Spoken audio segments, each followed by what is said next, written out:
They thought it would be just another afternoon, until a boy with Down syndrome, sitting quietly in a diner with a sketchbook, became the target of cruel laughter.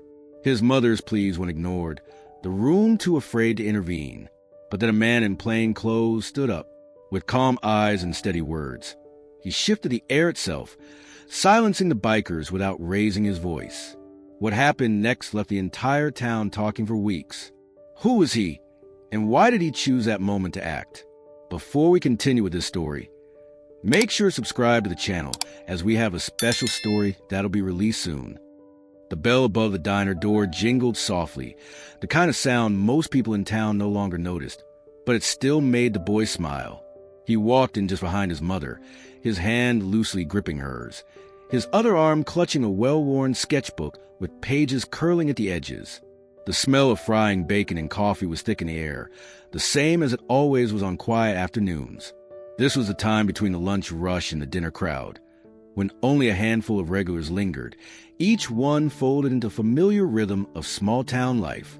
The mother guided her son to their usual booth near the window. She knew he liked to sit where the light fell across the table, where he could trace the sunlight with his finger and tilt his head to watch the dust motes swirl. She slid his sketchbook in front of him, and he opened it with the excitement of someone unwrapping a gift. He carried pencils in a small tin box that rattled when he shook it, the colors sorted carefully in a pattern only he understood. He began drawing immediately, leaning close to the page, his brow furrowed in concentration. His tongue pressed lightly to the corner of his mouth as he traced the outline of a tree, the branches stretching higher and higher, each one holding little details he noticed on their walk to the diner. His mother watched him for a moment before reaching for a menu she didn't really need. They always ordered the same thing. He liked pancakes no matter the time of day, and she ordered the cheapest sandwich just to stretch the money she had left. The waitress came over with a tired smile, her apron smudged with flour, and asked if it would be the usual. The mother nodded. The boy didn't look up. His world was still fixed on his page, on the shapes only he could see until they came alive in pencil lines. Across the room, an old man sipped his coffee slowly, staring out the window as though the street outside held answers to questions he couldn't put into words. A pair of high school kids hunched over a shared phone at the counter, their laughter hushed, careless, floating above the low hum of a radio playing country songs from another decade. The mother glanced around, taking the familiar scene, feeling for a moment that they were invisible, just another pair of customers passing through a long, ordinary afternoon. She reached across the table and brushed a strand of hair from her son's forehead. He smiled, not breaking his focus, as though her touch reassured him even when he didn't look up. For her, this booth was more than a place to sit. It was one of the few spaces where she felt she could exhale, where the world slowed enough for her son to find comfort in routine. Outside, the low rumble of engines drifted faintly into the diner, but she paid it no mind at first. Here, she thought, there was nothing to disturb them. The boy turned the page and began a new drawing, this one of a bird he had glimpsed in the park earlier that morning. He drew its wings spread wide, almost too big for the paper, as though it was breaking free of the edges. His mother watched quietly, her fingers resting on the coffee cup that had just been placed before her, steam curling in front of her face. She knew that moments like these mattered, even if no one else saw them, because they were pieces of his world, fragile, fleeting, and precious. The engines outside grew louder, closer now, until the windows rattled in their frames. Heads turned in the diner. The old man frowned. The teenagers paused their laughter, and the mother's hand tightened slightly on her cup. The boy looked up for the first time, curious at the sound, but then lowered his eyes again to his drawing, as if he could drown out the noise with the sweep of his pencil. For one fragile moment, the world inside the diner held steady, suspended between peace and something approaching. The mother felt it before she fully understood it. A quiet shift in the air, a warning unspoken but clear enough that her chest tightened. She looked at her son, at the way his hand moved gently across the paper, and wished the world could stay this simple for him, forever. The sound came first, low and distant, a dull vibration that grew until it pressed against the walls of the diner. Forks paused halfway to mouths. Conversations trailed into silence, and the hum of the radio seemed too soft to compete. Outside, engines revved in unison, sharp and jagged, as though the air itself was being torn apart. The boy's pencil froze on the page, his head tilting toward the window. His mother followed his gaze, her fingers tightening around her coffee cup as the noise swelled. Then the motorcycles appeared, rolling past a row of parked cars like a column of black steel animals. Their chrome caught what little sunlight broke through the clouds, flashing harshly against the diner's glass. One by one, they pulled into the lot, heavy boots hitting pavement, the smell of exhaust seeping into the thin door frame. The old man at the corner table muttered something under his breath and looked back into his coffee. At the counter, the two teenagers sat straighter, pretending not to stare but unable to look away. The iron vultures had arrived, and even in a town used to their occasional presence, the sight carried weight. Their leather vests were marked with a patch everyone recognized, a skeletal bird with wings spread wide, claws extended, as if reaching for something it would never let go. They moved with practiced ease, each man sliding off his bike with a kind of ownership that declared the street was theirs now. Laughter rose above the fading roar of the engines, harsh and unkind, echoing off the brick storefronts as though the town itself had no choice but to listen. The diner door creaked as the first of them stepped inside. He was broad-shouldered, his beard flecked with gray, his eyes scanning the room not with curiosity but with challenge. Behind him came three more, younger but carrying themselves with the same deliberate swagger. Their boots struck the floor hard, leaving the faint smell of oil and leather in their wake. The bell above the door jingled again, but its small, cheerful ring was swallowed by the weight of their presence. The waitress stiffened as she reached for a coffee pot, her eyes darting to the mother and her son in the booth by the window. The boy's sketchbook lay open in front of him, his bird half drawn, but his hand hovered above the page, waiting. His mother's other hand slid gently across the table, resting on his forearm, the quiet pressure telling him to keep calm, to keep looking down. The bikers spread out casually, claiming a booth near the center, their voices loud enough to fill the room. They spoke of the road, of things best left unheard, but every word seemed designed to remind the others they were outsiders here and that fear was a proper response. One of them laughed too loudly, the sound scraping across the air, drawing the boy's eyes up despite his mother's hand. For an instant, his gaze met theirs, and it was enough. The broad-shouldered biker smirked, his eyes narrowing as he nudged the man beside him. The small gesture sent a ripple of amusement around the table, and soon all of them were glancing toward the booth by the window. The boy shifted uncomfortably, his pencil tapping against the paper in a rhythm that betrayed his nerves. His mother's voice was soft but steady, telling him to keep drawing, to focus on his bird, to stay inside the world he understood. But the peace of the diner had already been broken. The iron vultures had roared into town, and with them came a darkness that did not leave when the engines were turned off. The boy tried to lose himself in the lines of his sketch, but the sound of their laughter carried across the room, dragging him back into a reality that suddenly felt smaller and more threatening than it had moments before. The boy bent over his sketchbook again, trying to shut out the noise that had filled the diner since the bikers arrived. His pencil moved in quick, deliberate strokes, lines forming wings that stretched across the page. The bird he had been drawing earlier seemed more alive now, its feathers darker, its wings wider, as though he wanted to make it strong enough to lift off the paper and escape. His tongue pressed lightly to the corner of his mouth, his whole focus locked onto the small square of paper before him. Around him, the air had grown heavy with laughter and clinking glasses, but he drew as if none of it touched him. His mother watched every motion of his hand. She knew his sketchbook was his shield. Whenever the world grew too loud, too sharp, he retreated into its pages. Each drawing was a place where he could exist without judgment, without the awkward glances and whispered words that followed them everywhere. She traced the rim of her coffee cup with her finger, her other hand resting lightly on the table beside him. Her eyes never strayed far from the man at the center booth, but she didn't want him to see her fear. The bikers had noticed him almost immediately. At first, it was just glances, curious smirks, as if they found it strange that someone would spend so much time bent over a notebook instead of looking at the world around them. Then the whispers started, low enough that most of the diner might not catch the words, but sharp enough that the meaning was clear. They laughed not at what he was drawing, but at him, at the way he leaned too close to the paper, at the concentration etched into his face, at the innocence they mistook for weakness. The boy didn't know.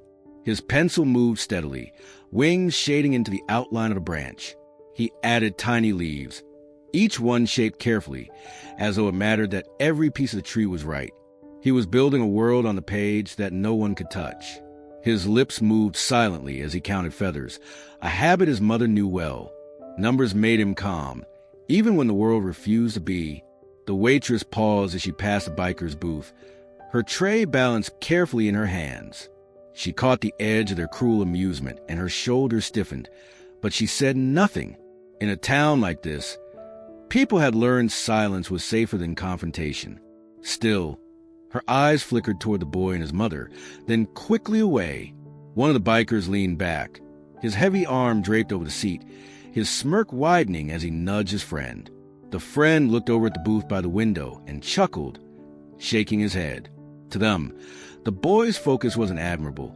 It was strange, something to mock. They whispered again, louder this time, making sure their laughter carried far enough to be heard. The boy's mother felt the words before she registered them. They cut through her, harsh and ugly, words that reduced her son to an object of entertainment for men who had never tried to understand him. She wanted to reach across the table and take his sketchbook away, shield him from their attention. But she knew that would only confuse him, would only tell him that something was wrong when he believed everything was right. So she stayed still, her hand hovering just close enough to his arm to remind him she was there. The boy turned the page again, beginning a new drawing. This time was a face, round, gentle, eyes too large but kind. He hummed softly under his breath, completely unaware that every stroke of his pencil seemed to fuel the men's amusement. They were leaning toward each other now, their laughter more open, their gestures bolder. The old man in the corner shook his head and muttered into his coffee, but like the waitress, he stayed silent. The two teenagers at the counter glanced over, then looked away quickly, their shoulders hunched as though hoping not to be noticed next. The boy smiled faintly as he added the final line to his sketch. To him, it was simply another world built with pencil and paper, safe and whole. But to the men watching, it had become an invitation, a target they could not resist. His mother saw it unfolding, the way their attention sharpened, the way their cruelty was no longer content to stay in whispers. Her chest tightened as she reached for her son's hand under the table, her thumb brushing against his knuckles. He looked up at her for just a moment, confused by the sudden touch, then smiled and returned to his drawing. She forced a smile back, though her eyes flicked once more toward the bikers. She knew it was only a matter of time before they crossed a line between laughter and action, and when they did, her son's sketchbook would no longer be enough to protect him. The sound began as little more than a murmur, the kind of low laughter people share when they think they are cleverer than the rest of the room. It came from the center booth where the bikers sprawled, their leather vests creaking as they leaned close together. At first, it was easy to mistake it for ordinary conversation, just rough voices rising above the steady clatter of dishes. But then the rhythm of it changed. The pauses, the glances toward the window booth, the smirks that grew wider each time the boy turned a page in a sketchbook. There was no mistaking what it had become. The mother felt it before she fully heard it. Her shoulders stiffened, and her hand stopped midway to her coffee cup. She tried to keep her eyes fixed on her son, who was bent in concentration, his pencil shading the curve of a bird's wing. He hummed softly, unaware of the weight settling over the room. The laughter grew sharper, more deliberate, cruel in a way that left no doubt about its target. "Look at him," one of the men said, his voice pitched just loud enough to carry. Another chuckled, tapping his mug against the table, drawing pictures while the world passes him by. The words rolled out with a lazy drawl, but their sharpness cut through the diner. The boy did not look up. His pencil kept moving, tracing the outline of feathers, but his mother's chest tightened as though the words had landed on her instead. A fork clattered against a plate somewhere near the counter. One of the teenagers hunched lower over his phone, pretending not to hear. The old man in the corner shook his head slowly, but his eyes never left the dark surface of his coffee. The waitress moved behind the counter, her steps careful, her face pale as though she hoped to become invisible. No one said anything. The silence of the room became its own form of complicity. Another biker leaned back in his seat, his boots scraping against the floor. What's he even drawing? A superhero? Looks more like chicken scratch to me. He laughed at his own words, a sharp bark that bounced off the walls and made the boy's pencil falter for just a moment. The mother reached across the table, her hand brushing against her son's arm in reassurance. "Keep going," she whispered, her voice breaking slightly. "Don't listen." But the bikers weren't finished. One tapped the edge of his spoon against his coffee cup, each strike ringing louder, a rhythm that drew more attention than the quiet scratching of the boy's pencil. "Bet he thinks he's some kind of artist," he said. "Bet his mom hangs those drawings on the fridge like they're worth something." The table erupted in laughter, and the sound rattled through the diner like loose change spilled on the floor. The boy glanced up, just for a second, his eyes flicking toward the noise before returning to the page. He pressed his pencil harder now, the lines darker, almost jagged. He didn't understand the meaning behind the words, not fully, but he felt the weight of attention, the way it pressed down on him. His lips moved, whispering numbers under his breath, as though counting could steady the ground beneath him. His mother leaned closer, shielding him with her presence as best she could. She wanted to shout, to demand that the men stop, but her voice caught in her throat.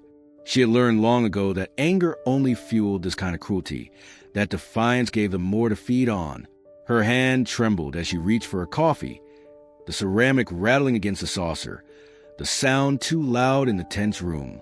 The laughter continued, each remark bolder than the last, each joke sharpened to draw blood. The boys' sketchbook had become the center of their amusement, though they had never looked at its pages. It was not about the drawings. It was about the quiet boy in the window booth, about the ease with which they could turn his silence into their entertainment. The mother's eyes burned, but she forced herself to breathe slowly, to keep her fear hidden. The boy turned another page, beginning a new drawing, this one a house with smoke curling from the chimney. His lines were uneven now, hurried, but still he drew. His mother's hand lingered close to his, steadying him without taking the pencil away. The sound of cruel laughter filled the air, rattling against coffee cups and half-empty glasses, echoing off the walls of a place that had once felt safe. And though no one moved to stop it, every person in the diner knew what was happening. They could feel the wrongness pressing down, heavy and suffocating, as if the walls themselves were shrinking inward. The boy kept drawing, his head bent low. His mother watched him, her heart breaking with each sound from the booth behind her. She knew the line between words and actions was thin, and the men who laughed so loudly were only inches from crossing it. And when they did, no sketchbook would be enough to protect him. Her hand trembled as she set her coffee cup down, the porcelain clinking against the saucer in a sound too sharp for the quiet she was trying to keep. She had hoped the laughter would fade, that the men would lose interest once they had wrung the first drops of amusement from their cruelty, but it hadn't stopped. It only grew bolder, more open, until it filled the diner like a foul smoke that no one could escape. She glanced at her son, his head bent over the page, pencil moving with forced urgency. He had slowed his humming, his lips barely moving now, as though even his small comforts could not hold steady against the weight pressing in around him. She leaned closer, her voice a whisper meant only for him. "Keep drawing, sweetheart. Just keep drawing." He looked at her briefly, confusion in his wide eyes, then nodded and returned to the page. She smoothed his hair back with shaking fingers, forcing her smile to stay in place though her chest burned. The bikers' voices rose again. "Look at him," one of them sneered, his words slurred by a mouth half full of coffee. "So serious, like he's about to paint the Mona Lisa." The table burst into laughter, loud enough that the old man in the corner shifted uncomfortably and the two teenagers at the counter lowered their heads. The mother swallowed hard, then turned her face toward the men, her voice breaking through the silence of the other patrons. "Please," she said softly, not a command but a plea. "He's just a boy. Leave him alone." Her words hung in the air for a moment, fragile and trembling. For a second she thought, hoped, they might fall silent, that maybe decency still lived somewhere inside them. But the pause ended in another burst of laughter, crueler than before. One of the younger bikers leaned back in his seat and tapped his spoon against his mug in mock applause. "Hear that? Mama's giving orders now."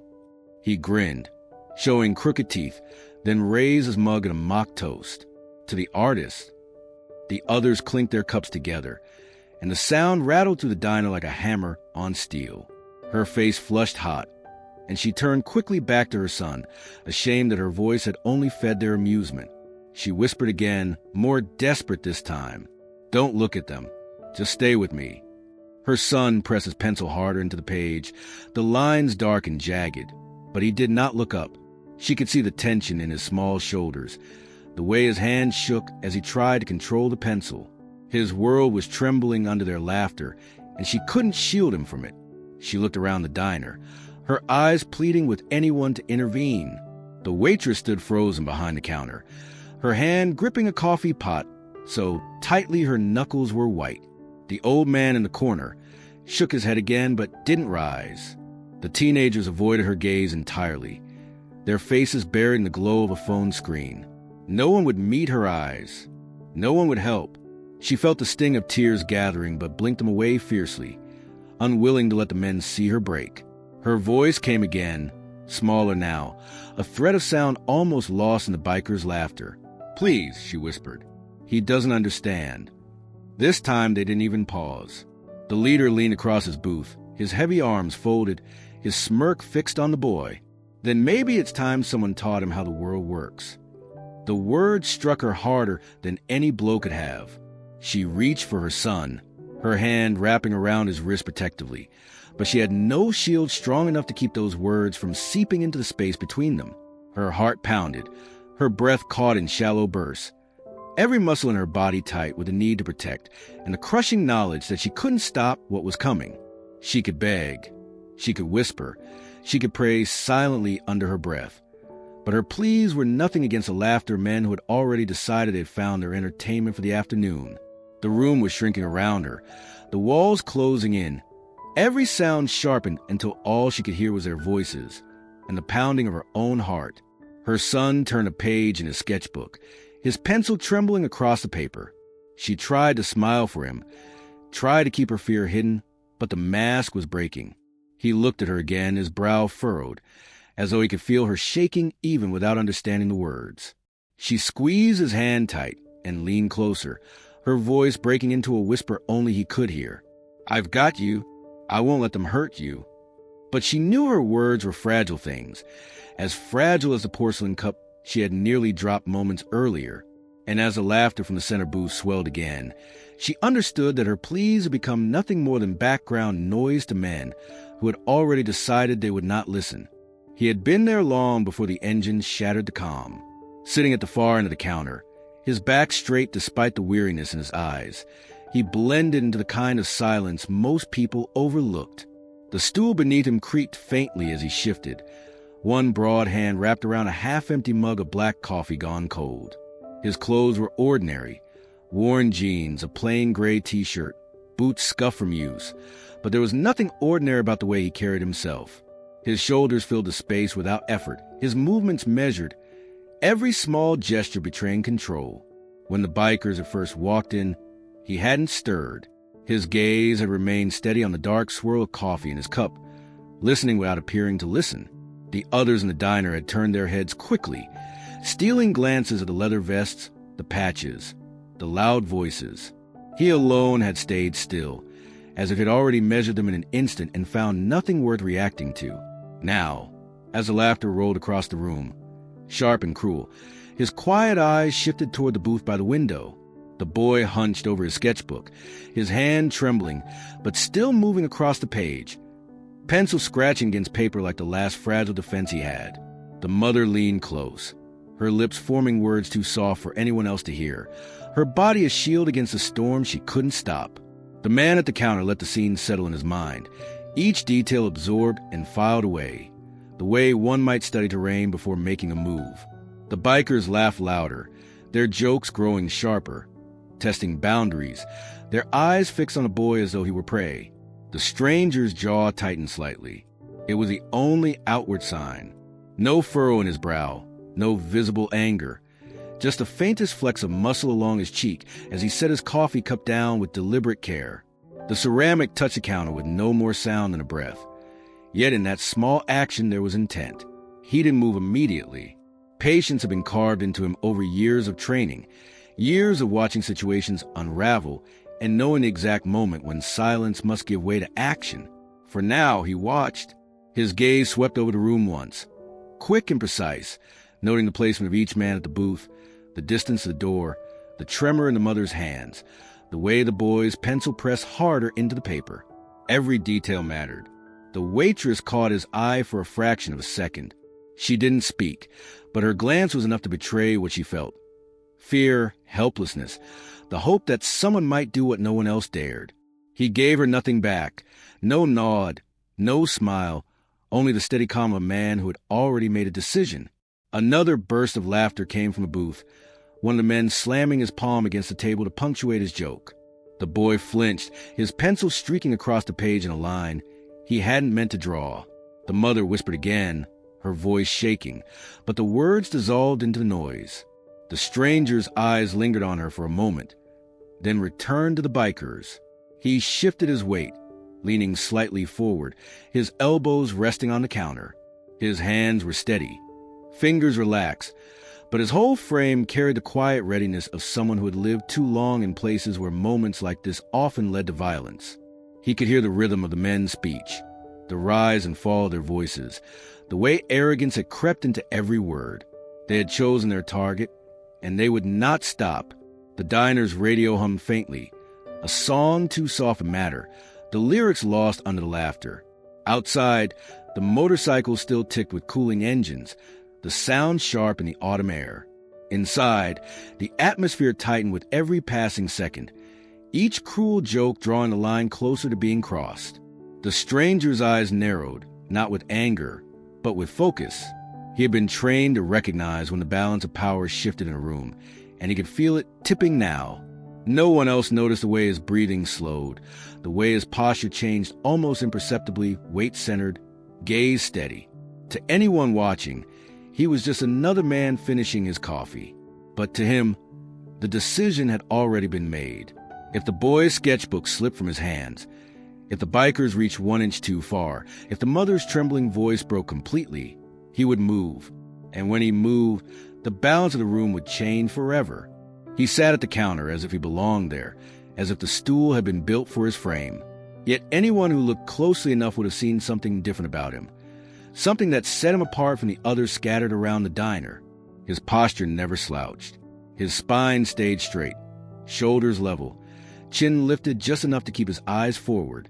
There was no restless fidgeting, no tapping of fingers, no idle shifting of weight. Every movement he made was measured, deliberate, as though even lifting his cup of coffee was a choice rather than a reflex. The waitress noticed at first, though she couldn't have explained why. She moved up and down the counter pouring refills, her eyes darting to Biker's booth, but every so often her gaze drifted back to him. She saw the way he kept his feet flat on the floor, the way he never let his back turn fully to the door, the calm steadiness in his eyes. She didn't know his name, didn't know his story, but something in her gut told her he was not an ordinary passerby. The old man in the corner caught it too. He had lived long enough to recognize the difference between bluster and strength. He watched the stranger in the mirror behind the counter, pretending to study his own reflection, but really studying the man's. The way he scanned the room without moving his head, the way his gaze flicked briefly to every sound, every motion. It was subtle, almost invisible, but it was a behavior of someone who had lived through situations where every detail mattered. The teenagers at the counter didn't notice much, too busy pretending they weren't rattled by the bikers, but even they glanced toward him once or twice. Something about the way he sat there made them uneasy. He didn't look angry. He didn't look afraid. He just looked prepared. And that kind of calm was rare in a world that often been under pressure. The bikers hadn't noticed him yet. Not really. Their attention was fixed on the boy in the window booth, their laughter bouncing cruelly across the room. But the stranger's eyes had shifted to them long ago. He studied them the way a carpenter studies with grain before cutting, noting the details others missed. The way one man favors right leg, the slight stiffness in another's shoulder, the overconfidence in the way their leader leaned back, assuming ownership of the space. He didn't stare long enough to draw their attention, but in seconds he knew more about them than they realized about themselves. His coffee sat untouched now, the liquid cold, but he made no move to push it away. His hands rested loosely on the counter, the veins across his knuckles faintly visible beneath the skin. They were hands that bore scars, not dramatic, but faint marks left by years of work, of training, of survival. There was a weight to them, the weight of someone who had learned restraint through discipline. He exhaled slowly, barely a sound, yet even his breathing carried rhythm, steady and controlled. No shallow panic, no quick gasps like the mother's when the laughter grew louder. His chest rose and fell with the calm certainty of someone who had taught himself to remain still under fire, to quiet the body when chaos threatened to break it. The boy didn't notice him, lost in his drawing, but the mother did. She had seen him when they first walked in, a man sitting quietly at the counter like any other customer. Now, as the biker's voices scraped against her nerves, she glanced his way again. Something in his stillness steadied her, though she didn't know why. He didn't speak, didn't move, didn't even look directly at her, yet she felt his awareness like a shield she hadn't asked for but desperately needed. It was a bearing that couldn't be faked. Years of training had carved it into him until it became part of who he was, as natural as breathing. He had been in rooms where silence mattered more than sound, where a single careless movement could cost lives. That discipline lingered in him now, in the way he sat unnoticed by most, yet entirely present. To the bikers, he was just another man at the counter. To the others in the diner, he was something more, even if they couldn't name it. The difference was subtle but undeniable. Where everyone else bent under the weight of intimidation, he remained upright, steady, unshaken. And though no one yet realized it, that steadiness would change everything before the afternoon was done. The stranger's eyes followed the room, without seeming to move. He had learned long ago how to watch without drawing attention, how to let his gaze slide over people in a way that looked casual but recorded everything. From his place at the counter, he could see the boy hunched over the sketchbook, shoulders tight, the pencil trembling faintly in his hand. He could see the mother's face too, her jaw clenched, her smile forced, her eyes wet with the effort of holding herself together. He did not need to hear every word from the biker's booth to know their intent. He had heard the tone before, in barracks, in training yards, in alleys overseas where arrogance masked weakness. It was the sound of men who enjoyed pressing down on someone smaller, just to see if they would break. He weighed the space the way he would study a map. The tables, the booths, the narrow aisle between them, the distance to the door. He noted where each biker sat, how their weight shifted when they laughed, how their hands moved when they gestured. He knew which one led them, the one who leaned furthest back, taking up space as if ownership were a birthright. He knew which were eager, the ones who laughed hardest and loudest, and which were uneasy, masking their nerves with forced grins. It was all there, written in posture and in eyes. The boy's head lowered further over the paper, as though pressing himself into the page could make him vanish. His humming was gone now. Only the scratch of pencil remained, jagged and hurried, no longer the careful lines of a child at peace. The stranger watched the small hand shake, the way the pencil dug too deep into the paper, leaving grooves that tore at the page. He understood what it meant. The boy was folding inward, holding tight to the only safe ground he knew, while the world mocked him for it. The mother's voice came again, soft and pleading, her words cutting through the laughter for a moment. Please, he's not bothering anyone. Her voice cracked on the last word. The bikers answered with more laughter, one slapping the table as if her pain was the punchline. The stranger's jaw tightened again, but the rest of him stayed still. He let the cruelty settle against his skin, measuring it, recognizing its shape. He had been trained not to rush, not to let anger dictate timing. He waited until he knew. The rest of the diner had grown silent, save for the laughter. The old man stared at his coffee as though it could shield him. The waitress busied herself with a tray of dishes she had no need to carry. The teenagers at the counter hunched lower, their eyes on their phones, their bodies rigid with the knowledge that they were hearing something wrong but unwilling to step into it. Every person in the room had surrendered the moment to the bikers, except for the man at the counter.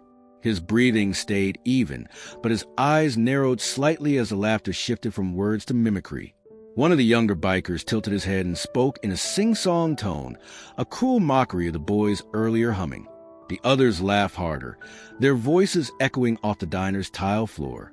The boy looked up confused, his brow furrowing as though he wasn't sure what was funny, but since it was about him. The mother pressed his hand down gently against the page, whispering for him to keep drawing. But the damage had already been done. The stranger leaned forward slightly, resting his forearms on the counter. It was a small motion, invisible to most, but to him it was a shift between patience and readiness. He had seen enough to recognize that this was not teasing that would burn out and fade. This was cruelty, deliberate and sustained, and it had locked onto its target with no intention of letting go. He studied the boy one last time, the innocence still holding against the weight of their laughter, and he knew the line had already been crossed. Still, he waited. Timing mattered. The bikers had not yet touched him, not yet reached across the fragile space of the booth. But they would. He could see in the way their eyes lingered, in the restless motion of their hands, in the sharp edge of their voices. He would act when that moment came, when words turned into hands, when the cruelty of laughter sought to become something worse. Until then, he sat silent, calm, every nerve steady, every muscle coiled not with anger but with certainty. He had recognized what no one else in the room dared to admit. The cruelty was not passing through like a storm. It was settling in, and when it reached for the boy, he would be there. The pencil had grown unsteady in his hand, the lines too dark, the shapes uneven, until finally he stopped. The boy stared at the page for a long moment, his lips pressed together, the laughter from the bikers washing over him like a noise he could not place. He glanced sideways at his mother, his brow furrowed, his wide eyes asking silently what his voice had not yet found the courage to say. She touched his arm gently, her fingers trembling but steady enough to offer him something. Comfort, protection, anything that might hold him in place. She whispered, "It's okay, sweetheart. Just keep drawing." But he didn't. He looked back down at the messy sketch, the bird's wings broken by heavy strokes, and then back up at her. Around them, the laughter swelled again, one of the bikers imitating his humming, another snickering about the way he held his pencil.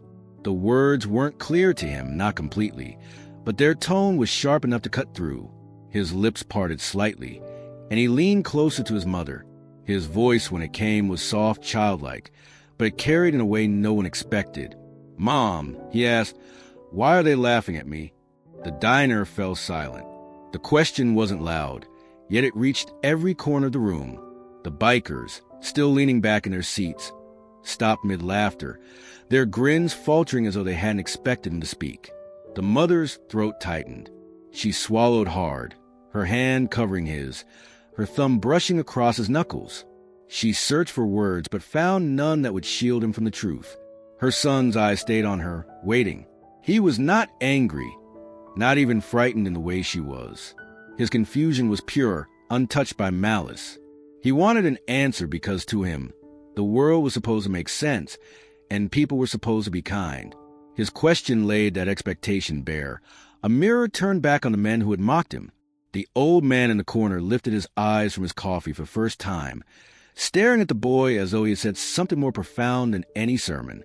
The waitress froze with her tray halfway to the sink, her jaw tightening as she looked from the boy to the bikers. Even the teenagers at the counter, who had buried themselves in the glow of their phones, glanced up, their faces pale. Suddenly aware of the cruelty they had all sat through in silence. The boy blinked, still waiting. His mother bent closer, her lips trembling. She wanted to tell him it was nothing, that they weren't laughing at him. But the truth pressed down on her. She couldn't lie to him. Not when it asked so directly, not when his innocence had already been pierced. Her lips parted, but no sound came. Across the room, the bikers shifted uncomfortably. Their leader leaned back further, trying to smirk, but his laugh came out thin. "Just having some fun, kid," he muttered, though the words lacked the sharpness of before. The boy tilted his head, puzzled by the answer, and looked back to his mother. She drew him into her side, her arm wrapping around his shoulders, and kissed the top of his head. "Some people laugh when they don't understand," she whispered, her voice breaking. The words weren't enough, Not really, but they were the only truth she could give him. The silence in the diner lingered, heavy, accusing. Every pair of eyes rested on the boy now, not with ridicule, but with something else. Shame for some, unease for others. And at the counter, the stranger finally lifted his mug again, his gaze steady, his decision forming. The boy's question had done what no threat or raised voice could. It had stripped the room bare, forcing everyone to see the cruelty for what it was. The boy leaned back into his mother, satisfied with her answer, though he did not fully understand. He opened his sketchbook again, his pencil returning to the page, but the room had changed. The laughter did not rise again. The bikers shifted in their booth, restless, their confidence shaken by the quiet honesty of a child who had asked the only question that mattered. The boy's question had left the room in silence, a quiet that clung to the walls and weighed on every person inside. The mother's hand still rested on his, her thumb brushing over his knuckles, but her own eyes glistened with the effort of holding herself together. The bikers shifted in their booth, their smirks thinner now, their laughter stalled by the sound of innocence spoken aloud. For a brief moment, the entire diner seemed suspended, as though no one dared move for fear of shattering the fragile stillness. Then the leader cleared his throat, the scrape of his chair filling the void. He leaned forward, resting his elbows on the table, trying to reclaim what had slipped from him. "It's just a joke," he muttered, his tone sharpened with irritation. His men chuckled half-heartedly, but the sound lacked its earlier bite. The boy had drawn something out of them none of them wanted to face. It was then that the man at the counter set his mug down. The sound was soft, no louder than a knock against wood, but in the silence of the diner it carried with unusual weight. He straightened slowly, his broad shoulders settling into a posture that was calm yet unshakable. For the first time since the bikers had arrived, his voice entered the room. "That's enough." The words were simple, steady, spoken in a tone that was neither loud nor harsh, but they carried with them a force that drew every eye toward him. He didn't raise his voice, didn't lean forward with threat. He simply let the words stand, calm and controlled, as though they were not open to argument. The bikers turned to look at him, their surprise evident. The leader squinted, a smirk tugging at the corner of his mouth. "And who exactly are you supposed to be?" he asked, his voice dripping with mockery. The man at the counter didn't answer immediately. He let the question hang in the air, his gaze level, unflinching, his stillness unnerving in its certainty. "I said that's enough," he repeated, his tone exactly the same. No louder, no angrier, but immovable. His eyes didn't waver from the bikers. It wasn't a challenge in the way they were used to, no puffed-up chest, no threat to swing fists. It was something quieter, heavier, a command delivered without need of force. The mother felt the shift before she even realized she was holding her breath. She turned her head slightly, her eyes falling on the man at the counter. Until that moment, he had been just another figure in the room, silent and unnoticed. Now he seemed larger, his presence filling the space in a way that pushed back against the weight of the bikers. The boy glanced up too, blinking at the sound of the voice, though he did not fully understand why the air had changed. The bikers exchanged looks, unease flickering across their faces. They were used to being met with either fear or anger, emotions they knew how to handle. But this man's calmness disarmed them, left them uncertain. The leader leaned back, trying to shrug it off. "We're just talking," he said, though his voice carried less confidence than before. The man at the counter didn't blink. "No," he said evenly, "you're not. You're mocking a child." His voice did not rise, but the words struck with precision, leaving no room for denial. The truth of it landed in the space between them, undeniable, unshakable. The waitress, still clutching her tray at the far end of the counter, felt her chest ease for the first time since the bikers had walked in. The old man in the corner straightened slightly, his lips pressing together in something that looked almost like approval. Even the teenagers at the counter glanced up, their eyes darting between the stranger and the bikers, sensing that something irreversible had just begun. The leader's smirk faltered. He shifted in his seat, his hand tapping restlessly against the table. The calm voice of the stranger had unsettled him more than shouting ever could. There was no fear in it, no bluster, just the steady weight of a man who had spoken enough commands in his life to know when they would be obeyed. The boy lowered his eyes back to his sketchbook, his pencil moving again, slower now but steadier. His mother tightened her arm around him, her heart still pounding, but she let herself breathe. For the first time since the laughter had begun, she felt as though someone else had stepped into the storm with her. The bikers muttered among themselves, but their voices were no longer the loudest in the room. The balance had shifted. The man at the counter sat still, hands resting lightly on the counter, his breathing even, his eyes steady. He had given his first warning, and though his tone remained calm, the room seemed to understand what it meant. The silence that had fallen after the stranger's words was fragile, like thin ice stretched across a pond. For a moment, no one dared to move, no one dared to breathe too loudly. The man at the counter sat steady, his warning hanging in the air with a weight that made even the laughter-prone bikers hesitate. But hesitation wasn't something they lived with for long. Pride burned too hot in men like these, and pride demanded noise. It started with the leader, a short, sharp bark of laughter that seemed forced at first, but swelled quickly into something louder. He slapped his hand against the table, the sound echoing across the diner. "Hear that, boys? We got ourselves a sheriff," he jeered, his grin wide but strained at the edges. The others followed his lead, their laughter spilling out louder than before, exaggerated, as though volume alone could drive back the weight of the calm voice that had unsettled them. One of the younger bikers leaned back in his seat, throwing his arm over the top of the booth. "That's cute," he said, nodding toward the counter. "Guy drinks his coffee and thinks he's John Wayne." His laughter rang out, shrill and ugly, bouncing off the tile floor. Another chimed in, pounding his fist against his chest in a mock display of bravado, while a third let out a whistle that cut sharp through the air. The mother flinched at the sudden increase in noise. Her son pressed closer into her side, his pencil stilling on the page. The cruel laughter filled the diner again, but this time it was different. It wasn't just amusement. It was defense, the desperate noise of men trying to drown out the thing they feared most, authority they couldn't mock away. The waitress stiffened behind the counter, her eyes darting toward the stranger. The old man in the corner shook his head and muttered something under his breath, but he didn't look away. The teenagers glanced at each other, their unease growing with every burst of laughter. Everyone could feel it. The bikers weren't laughing because they found anything funny. They were laughing because they had been challenged.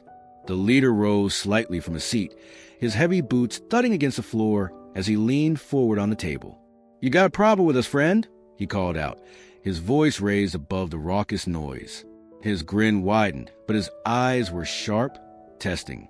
The laughter of his men backed him, loud and relentless, a wall of sound meant to press down on the man at the counter. But the stranger didn't move.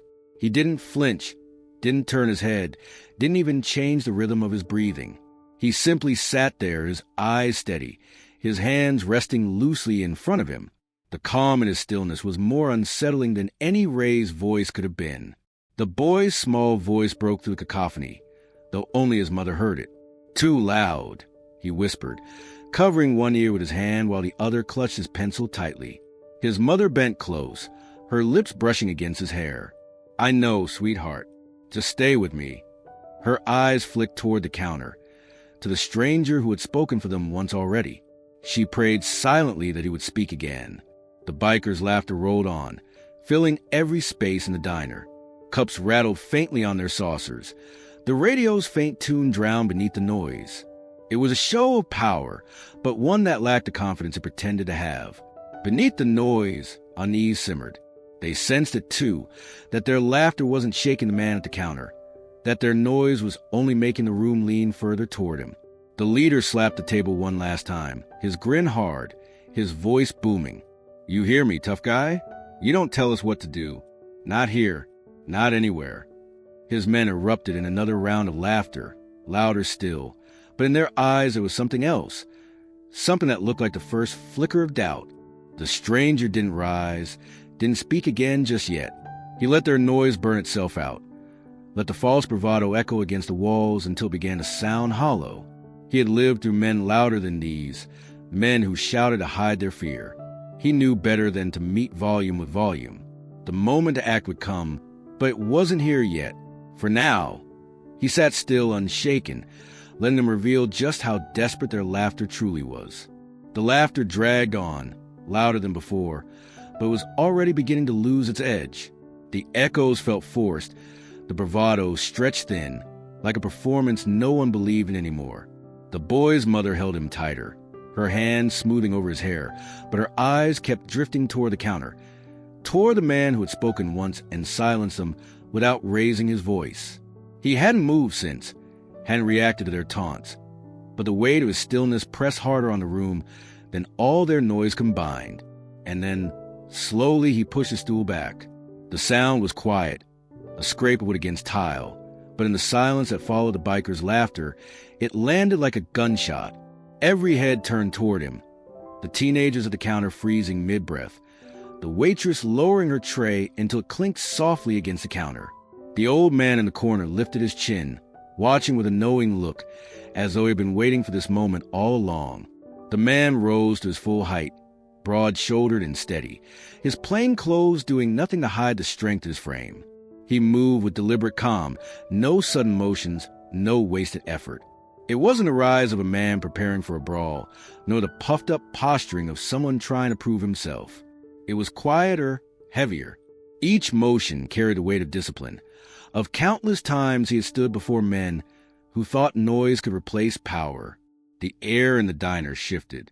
It was subtle at first, like the moment before a storm breaks, when the air grows thicker and the silence feels too sharp.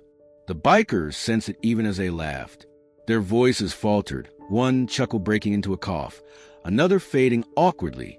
The leader tried to grin wider, tried to hold the line, but his eyes betrayed the flicker of unease. The SEAL's eyes swept the room once, calm and assessing.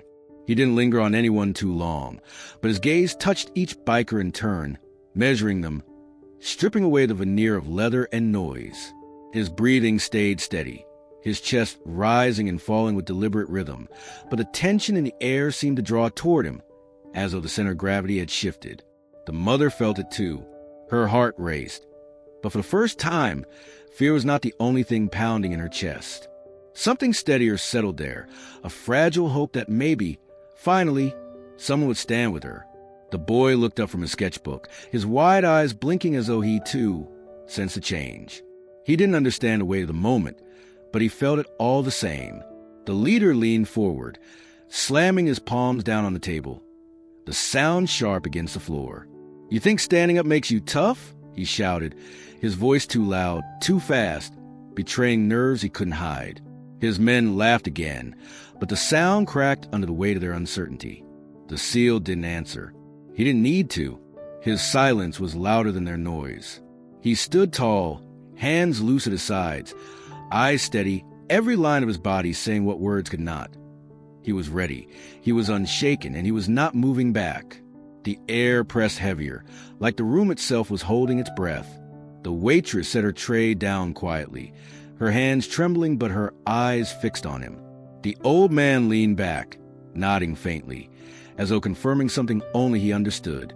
Even the teenagers shifted uneasily, sensing they were witnessing something larger than the noise of men in leather jackets. The bikers' laughter dwindled again, one voice breaking, another trailing off. Their leader tried to fill the silence with words, but they came out weaker this time. The stranger's calm presence had stripped away their shield. He hadn't spoken a single word since standing, but he had already changed the balance of the room. The boy picked up his pencil again, his hand steadier now. His mother watched him, her hand still tight around his, her eyes glistening as she looked back toward the man at the counter. He hadn't raised a fist, hadn't shouted, hadn't threatened. Yet the entire diner felt heavier, the air thick with the certainty that whatever happened next would not belong to the bikers anymore. The boy had been gripping his sketchbook tightly, pressing it flat against the table, as though the pages could shield him from the noise pressing in around him. His pencil scratched in hurried strokes, the lines uneven but determined. He wanted to stay inside the small world he understood, where birds still had wings and houses had smoke curling from chimneys. But his hand shook with every burst of laughter, every clap of boots against the diner floor. When the stranger at the counter stood, the room had shifted, the noise faltering. For a moment the boy felt safe enough to relax his grip, and that was when it happened. The sketchbook slipped. It slid from the edge of the table and landed on the floor with a flat slap, the sound sharp against the silence. Pages bent outward as it hit, fluttering like wings caught in the wind. A single drawing loosened from its spine, tore free and drifted down slowly before settling just shy of the biker's booth. It was a bird he'd been working on earlier. Wings stretched wide across the page, the outline bold, the feathers carefully detailed. The boy gasped softly, his eyes widening as though something precious had been taken from him. He half rose from his seat, reaching instinctively, but his mother's hand caught his arm. She whispered his name, her voice urgent, her eyes locked on the men only a few feet away. She knew what was coming before it happened. The laughter returned, rougher this time, the bikers leaning forward as the page rested on the tile near their boots.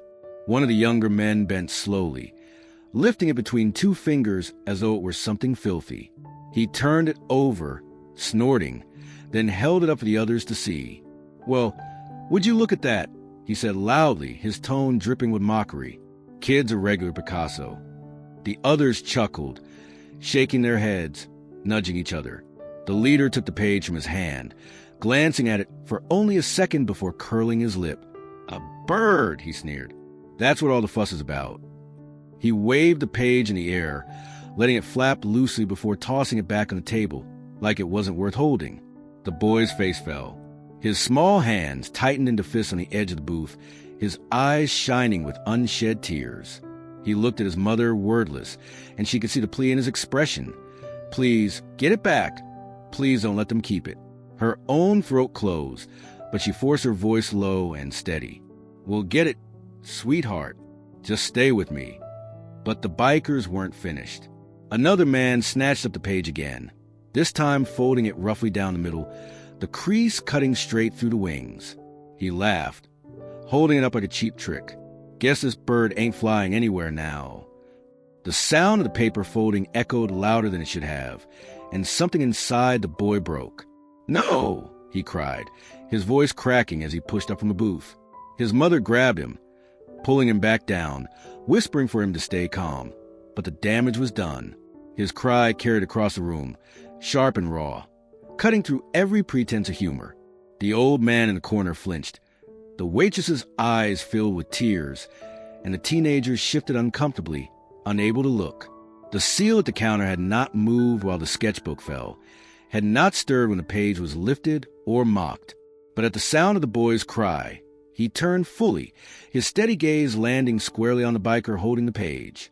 His hands relaxed at his sides, his body loose but ready, every line of him saying without words that the moment had come. The leader tried to laugh again, but it came out thin, forced. He crumpled the page in his fist, as though destroying it could erase the weight settling on his shoulders. "It's just a picture," he muttered, but no one else in the diner was laughing anymore. The boy's small voice had cut through all of it, and the sound of paper twisting in a cruel hand had become the spark that no one could ignore. The boy buried his face in his mother's side, her arms wrapping around him fiercely, her own tears slipping free. The ruined page sat crumpled in the biker's hand, meaningless to him, but everything to the child who had drawn it. And for the man at the counter, it was enough. He took one step forward, the weight of his boots against the floor like a drumbeat, and the entire room seemed to brace itself for what would follow. The boy's cry still hung in the air when his mother pulled him tight against her, her arms wrapping around him with a force that surprised even her.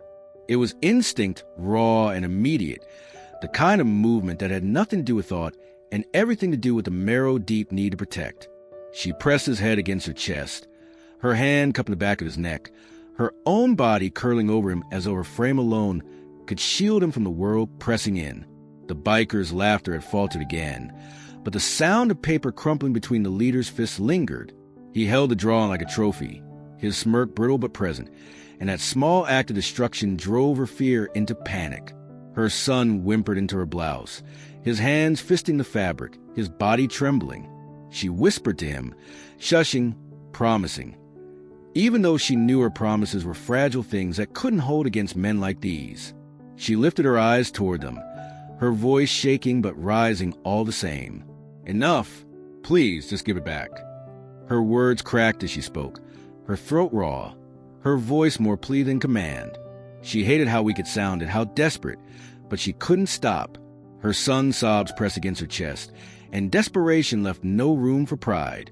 The leader tossed a crumpled page onto the table in front of him, shrugging as though it had no meaning. "Lady, it's just a piece of paper," he said, his tone mocking, his eyes narrowing at her defiance. Another biker laughed, low and cruel, and reached as if to grab the sketchbook, still lying on the booth's edge. That was when she moved without hesitation, her free hand slapping down hard over the cover, dragging it back against her side. Her heart hammered.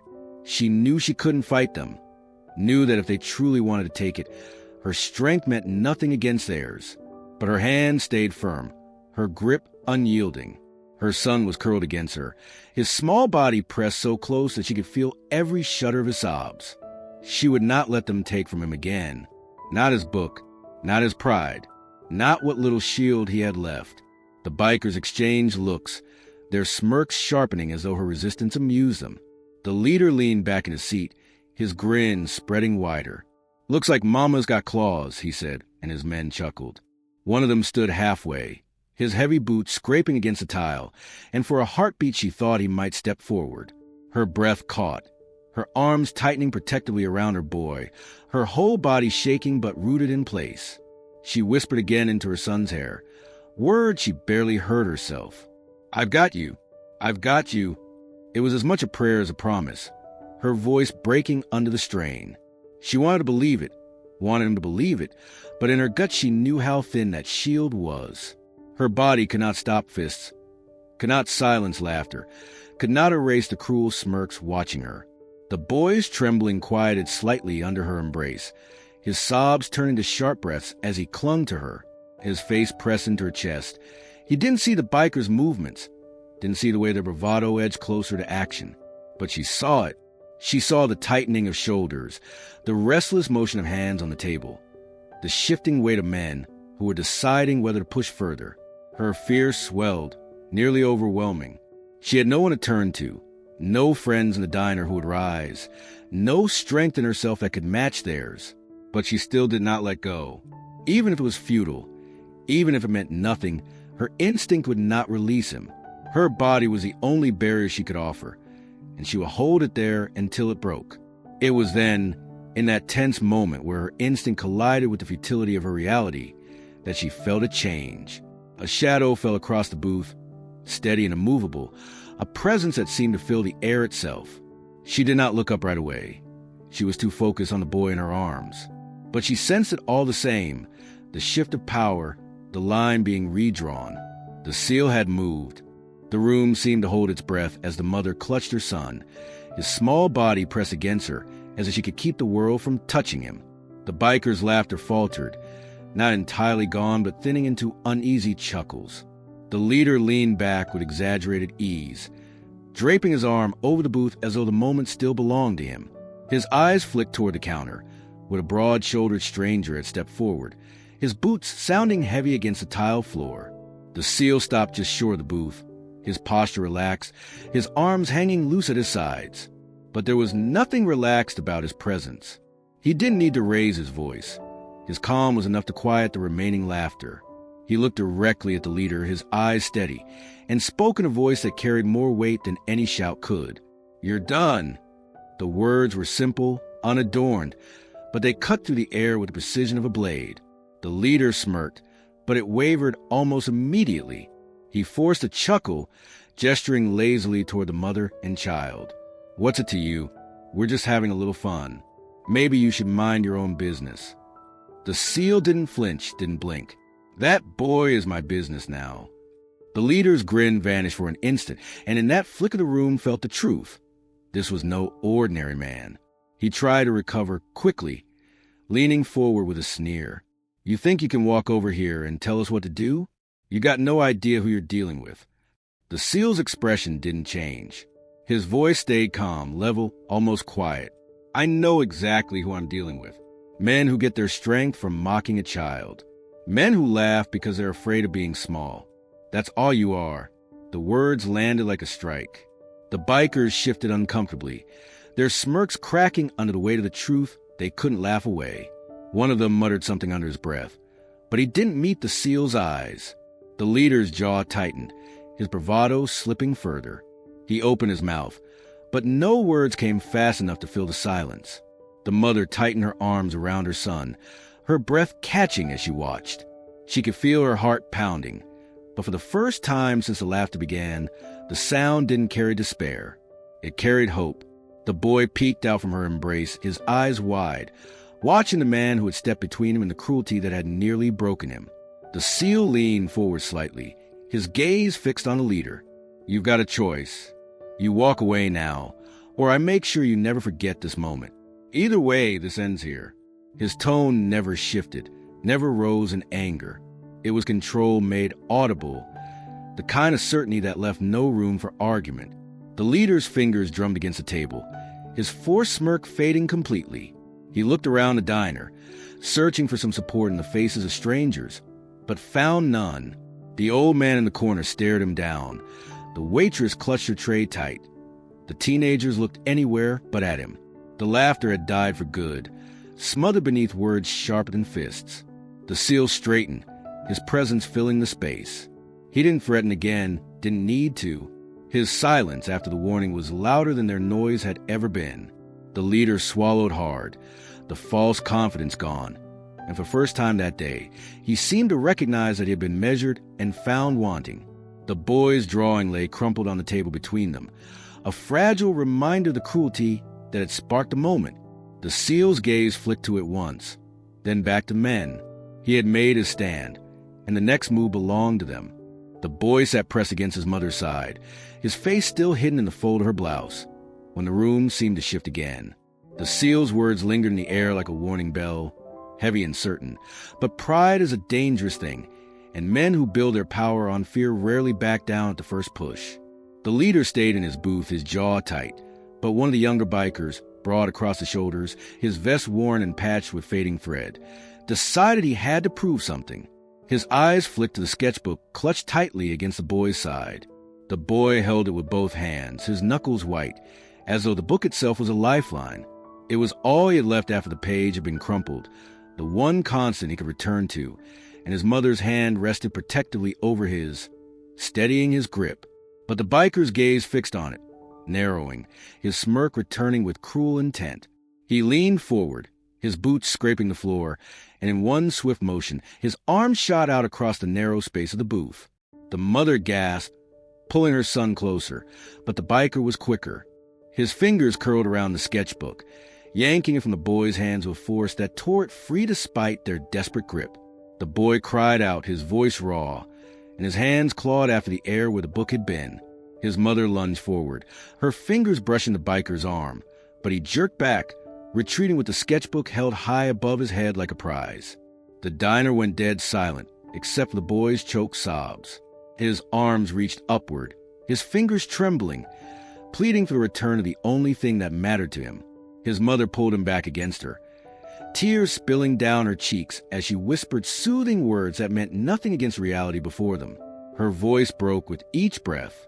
The biker flipped to the pages roughly, his heavy fingers smudging pencil lines, bending corners, as if the fragile sketches were worthless scraps.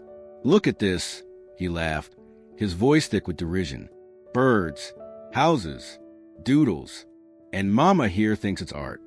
He tore one page loose, letting it drift to the floor, and the sound of paper ripping cut like a knife through the room. The boy's sobs turned louder, his face pressed into his mother's chest, muffled cries shaking his small frame. She tightened her hold, rocking him instinctively, her eyes burning with helpless fury. Around the diner, people shifted uncomfortably, shame written on their faces, but no one moved. The waitress covered her mouth with her hand. The old man closed his eyes and muttered under his breath, as if praying. The teenagers at the counter stared wide-eyed, their phones forgotten. The SEAL had not moved when a hand first reached out, but now his stance shifted. He stepped closer, the sound of his boots deliberate, each step landing like the measured beat of a drum. His eyes locked on the biker, steady, unflinching. There was no raised fist, no bark command, only the cold certainty of a man who had seen too much cruelty and would not allow it go further. The biker waved the sketchbook in the air, laughing, but the sound wavered when he realized the diner had gone silent again. He looked up, his grin faltering, and saw the stranger standing only a few feet away now, calm but immovable. For the first time, unease flickered across his face. The seal's voice came low, even, every syllable carrying weight. "Put it back." No one in the diner mistook it for a request. It was a command, simple and final. The boy's cries quieted for a heartbeat, muffled against his mother's chest, as though even he sensed a change. The biker hesitated, pride battling instinct, his grip tightening on the sketchbook. But the air in the room had grown heavier, and every eye was on him, waiting to see which choice he would make. The biker's hand clutched the sketchbook tightly, his smirk tugging at the corners of his mouth as if he thought he still held the upper hand. The boy's cries filled the silence of the diner, the sound raw and desperate, while his mother whispered broken reassurances, her eyes fixed on a man who stood only a few feet away. The seal did not rush. His breathing remained even, his posture unshaken. He had spent a lifetime reading moments like this, waiting for the exact point when action became unavoidable. And now, with the child's only refuge torn from his hands, the line had been crossed. The seal stepped forward, closing the distance in 2 measured strides. The biker jerked back instinctively, raising the sketchbook higher, as if height alone could shield it. But he moved with clumsy arrogance, not discipline, and it left him exposed. The seal's hand rose swiftly, not in anger but with the precision of muscle memory. His fingers closed around the biker's wrist, grip firm but not crushing, and with one smooth motion he redirected the man's arm downward. The sketchbook slipped free, landing softly on the table between them. The sound it made was small, almost delicate, but in the charged silence of the diner, it was louder than the engines that had shaken the street outside. The boy's sobs quieted for a heartbeat, his wide eyes peeking up as he saw his book restored. His mother's hand tightened protectively around him, but her gaze never left the stranger's face. The biker struggled, his arm twisting under the seal's hold, but every attempt to wrench free only brought him closer to the edge of pain. The seal applied no more pressure than was needed. His movements were controlled, exact, disarming without humiliation, firm without cruelty. It was not the force of a man trying to dominate, but the certainty of someone who knew exactly how much strength to use and when to stop. The biker cursed under his breath, his bravado shrinking with every second. He remained trapped in a grip he could not break. His friends shifted uneasily in the booth, their laughter long gone, their eyes darting between the man standing calm before them and the boy still trembling in his mother's arms. None of them moved to intervene. They could see it clearly now. This was not a man to be tested. The seal released the wrist with suddenness that made the biker stumble back, his boots scuffing against the tile.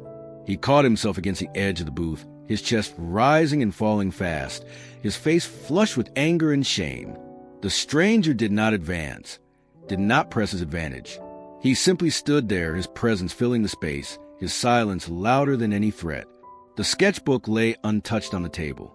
Slowly, the seal picked it up, his movements careful, respectful. He brushed the creased cover once with his thumb, as if acknowledging what it meant, before turning and placing it gently back in front of the boy.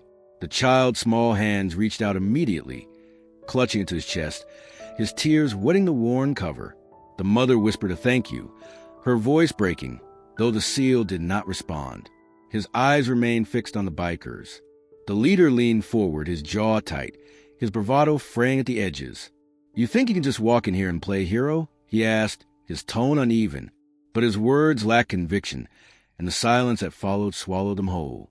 The seal's answer was not words, but the stillness of man who did not need to explain himself. His calm was unshaken, his presence immovable. He had moved once, and that had been enough. The balance of the room had shifted completely, and everyone in the diner could feel it. The moment the sketchbook returned to the boy's hands, the diner seemed to stop breathing. He clutched it tightly against his chest, his small fingers curling around the cover, as though he feared it might be taken again. His mother's arms wrapped around him, her body trembling with the strain of holding him safe, but her eyes remained fixed on the man who now stood between them and the booth of leather-clad tormentors.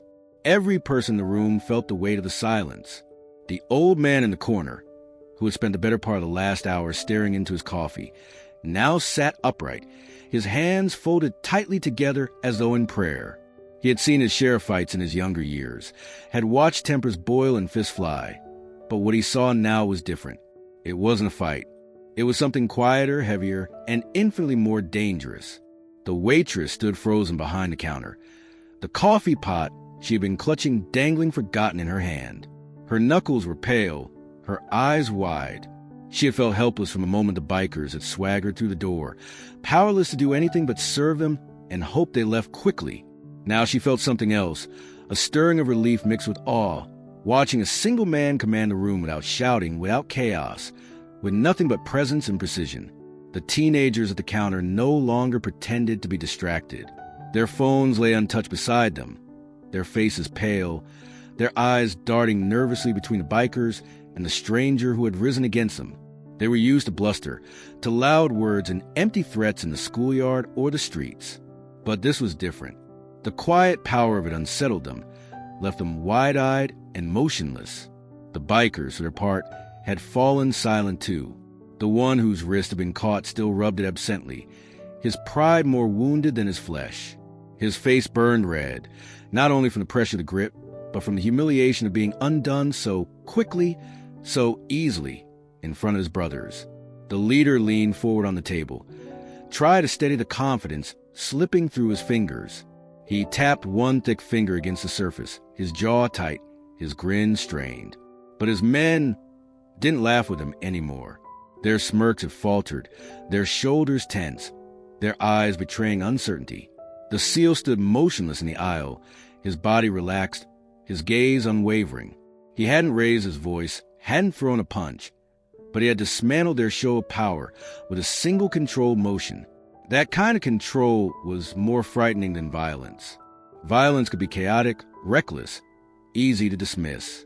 Control meant certainty, and certainty was something they couldn't fight.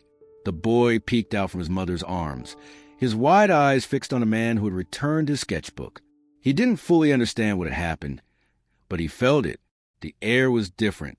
The cruel laughter that had crushed him only minutes earlier had vanished, replaced with silence so deep it pressed against his ears. In that silence, he could hear his own breathing again, steadying under his mother's touch. No one in the diner moved. Plates sat half-finished on tables, coffee cooled in cups, and the song on the radio played on quietly, unheard. It was as if time itself had paused, waiting for the next motion, the next word, to determine which way the moment would break. Fear hung heavy in the air, but so did something else. Respect, awe, a dawning realization that they had just witnessed a line drawn with unshakable clarity. The leader tried to speak again, his voice rough, but it came out softer than he intended. "You think you've scared us?" he muttered, though even his men didn't echo him this time. His words rang hollow against the silence, swallowed by the stillness the stranger had created. The SEAL didn't answer. He didn't need to. His silence was its own response, a truth that weighed more than anything they could say. His presence alone had frozen the room, held every eye, demanded stillness. The boy's mother exhaled slowly, a sound almost lost, and pressed her lips against her son's hair. For the first time, her body loosened just slightly, her instinctive grip easing by a fraction. Every witness in the diner sat caught between fear and awe, as if they knew they had seen something irreversible. The balance of the afternoon had shifted, and nothing, no cruel word, no forced laugh, could tilt it back again. The leader's fingers drummed against the table. Slow at first, then faster, the sound sharp in the suffocating quiet. His grin had long since slipped away, but he forced it back, stretching his mouth into something he hoped looked like amusement. His eyes betrayed him. They burned with a kind of anger that came not from strength but from humiliation. He could feel the weight of every gaze in the diner pressing down on him, eyes that had once looked away, fearful, but now lingered on him with judgment. He wasn't used to that.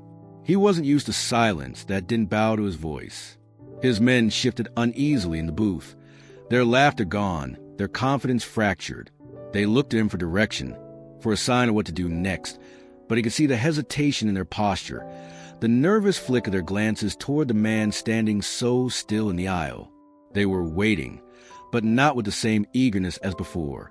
They were waiting because they were afraid, and that fear clawed at his pride like fire to dry wood. He slammed his palm against the table suddenly, the sound reverberating across the diner like a crack of thunder. "You think you can humiliate me in front of my crew?" he barked, his voice loud, strained. He leaned forward, his shoulders broad, his presence meant to fill the room. "You think you can stand there and act like you own the place? Like you're better than us?" His words spilled out like acid, sharp and heated. But beneath them was the edge of desperation. The seal didn't move. His breathing remained even, his posture unchanged. He stood calm in the storm of words, his silence more commanding than the leader's shouts. That only stoked the fire further. The leader's pride demanded reaction, and the lack of it gnawed at him, made his anger boil hotter. He pushed himself up from the booth, the bench creaking under his weight. His boots hit the floor with deliberate force as he rose to his full height. He squared his shoulders, his chest puffing as if to prove he still had dominance. His men watched, uncertain, their faces tight with nerves. None of them wanted to be the first to follow, but none dared abandon him either. The mother flinched, tightening her grip around her son, her eyes darting toward the stranger who had become her only shield. The boy pressed his sketchbook closer to his chest, his small hands trembling, though his gaze lingered on the calm figure standing unflinching only feet away.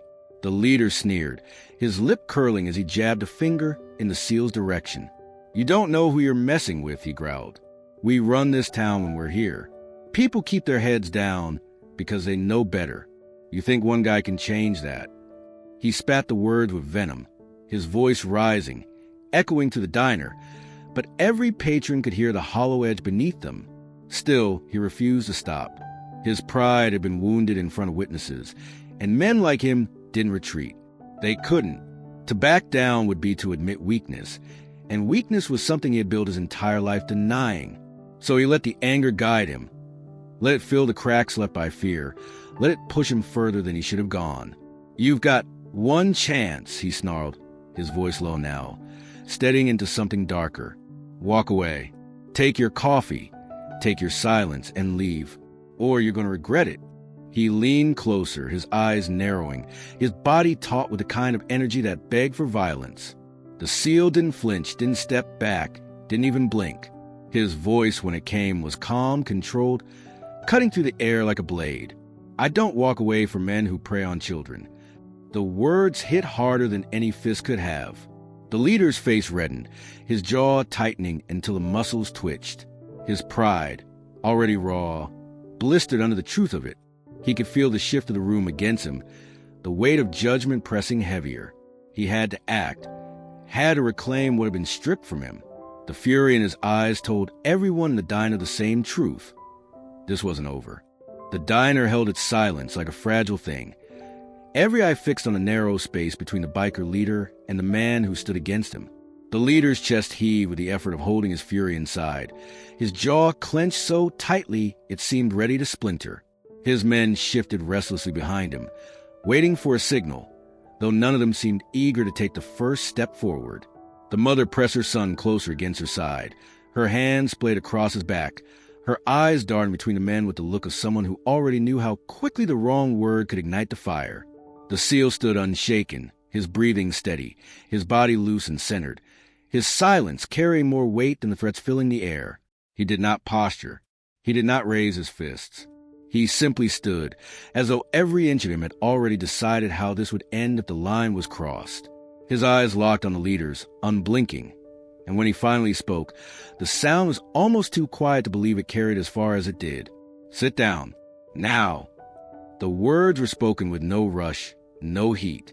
They were calm, level, and absolute, and in that calm was something more terrifying than shouted rage. It was finality. It was certainty. Every person in the diner felt it, the stillness that followed thick enough to smother. The leader's grin faltered, his lip twitching as though he wanted to laugh, but couldn't find the strength to make it convincing.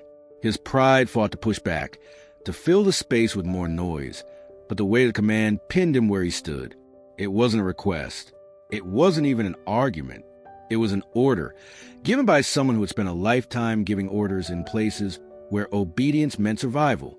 The old man in the corner leaned forward on his elbows, his eyes narrowing with something like recognition. The waitress froze in place, the coffee pot trembling in her hand. Her mouth parted as though she had forgotten to breathe. The teenagers at the counter looked at each other, wide-eyed, their expressions torn between disbelief and awe. Even the boy, his face still damp with tears, looked up from the safety of his mother's embrace, his wide eyes fixed on the calm figure who had spoken for him when no one else would. The leader's fingers twitched at his side, his anger clawing for release, but his body betrayed him. He hadn't expected the weight of silence, hadn't prepared for words delivered with the precision of steel.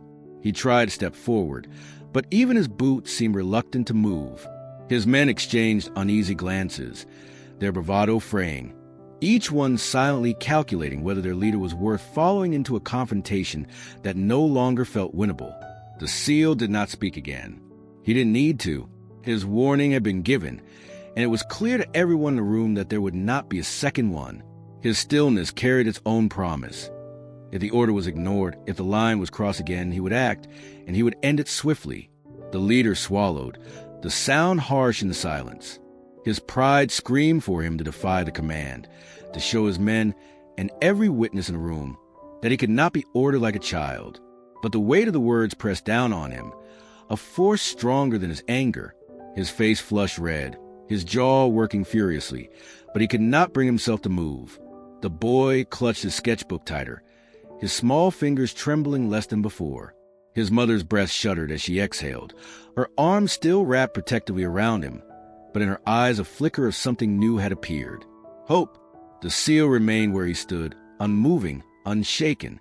His warning had been spoken once, clear and final, and everyone in the diner knew the truth. There would be no need to repeat it. The warning still hung in the air, heavy and unyielding, when the biker leader made his choice. Pride clawed at him, pushing him to prove that he couldn't be ordered like a child in front of his crew, in front of strangers, in front of the boy who had already exposed the hollowness of his cruelty. His fists tightened, the veins in his neck standing out as he squared his shoulders and stepped toward the man who had dared to tell him to sit down. The diner seemed to shrink around the movement. The mother's breath caught in her throat, her grip on her son tightening until he whimpered softly against her side. The waitress froze with the coffee pot still trembling in her hand, and the old man in the corner leaned forward, his jaw set, as though he knew exactly what was about to happen. Even the bikers' own men shifted uneasily, their earlier bravado draining from their faces as their leader pushed forward. The SEAL did not move at first. He let the man close the gap, let the weight of the moment build. His body stayed loose, his breathing steady, his eyes calm. To anyone who had lived a life of violence, it was clear. He was waiting for the exact instant, the smallest mistake, to decide the outcome. And when the leader's hand shot out, aiming to shove him backward, that instant arrived. The motion that followed was so fast, so precise, that most in the diner barely understood what they were seeing until it was over. The SEAL's hand caught the biker's wrist mid-motion, redirecting it with the ease of water flowing around stone. His other hand pressed firmly against the man's shoulder, guiding his own momentum downward.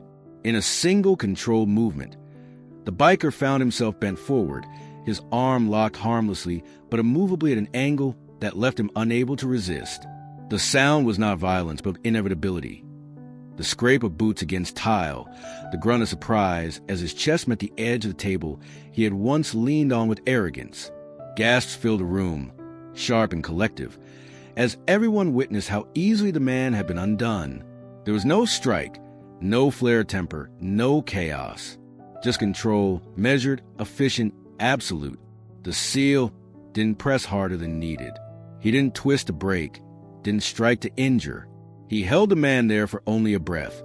Long enough for the lesson to settle in, long enough for every eye in the diner to see how little power the leader truly carried when faced with someone who could not be intimidated. Then, with the same deliberate calm, he released him. The leader staggered backward, clutching his arm, his face flushed with anger and humiliation. His men didn't laugh this time.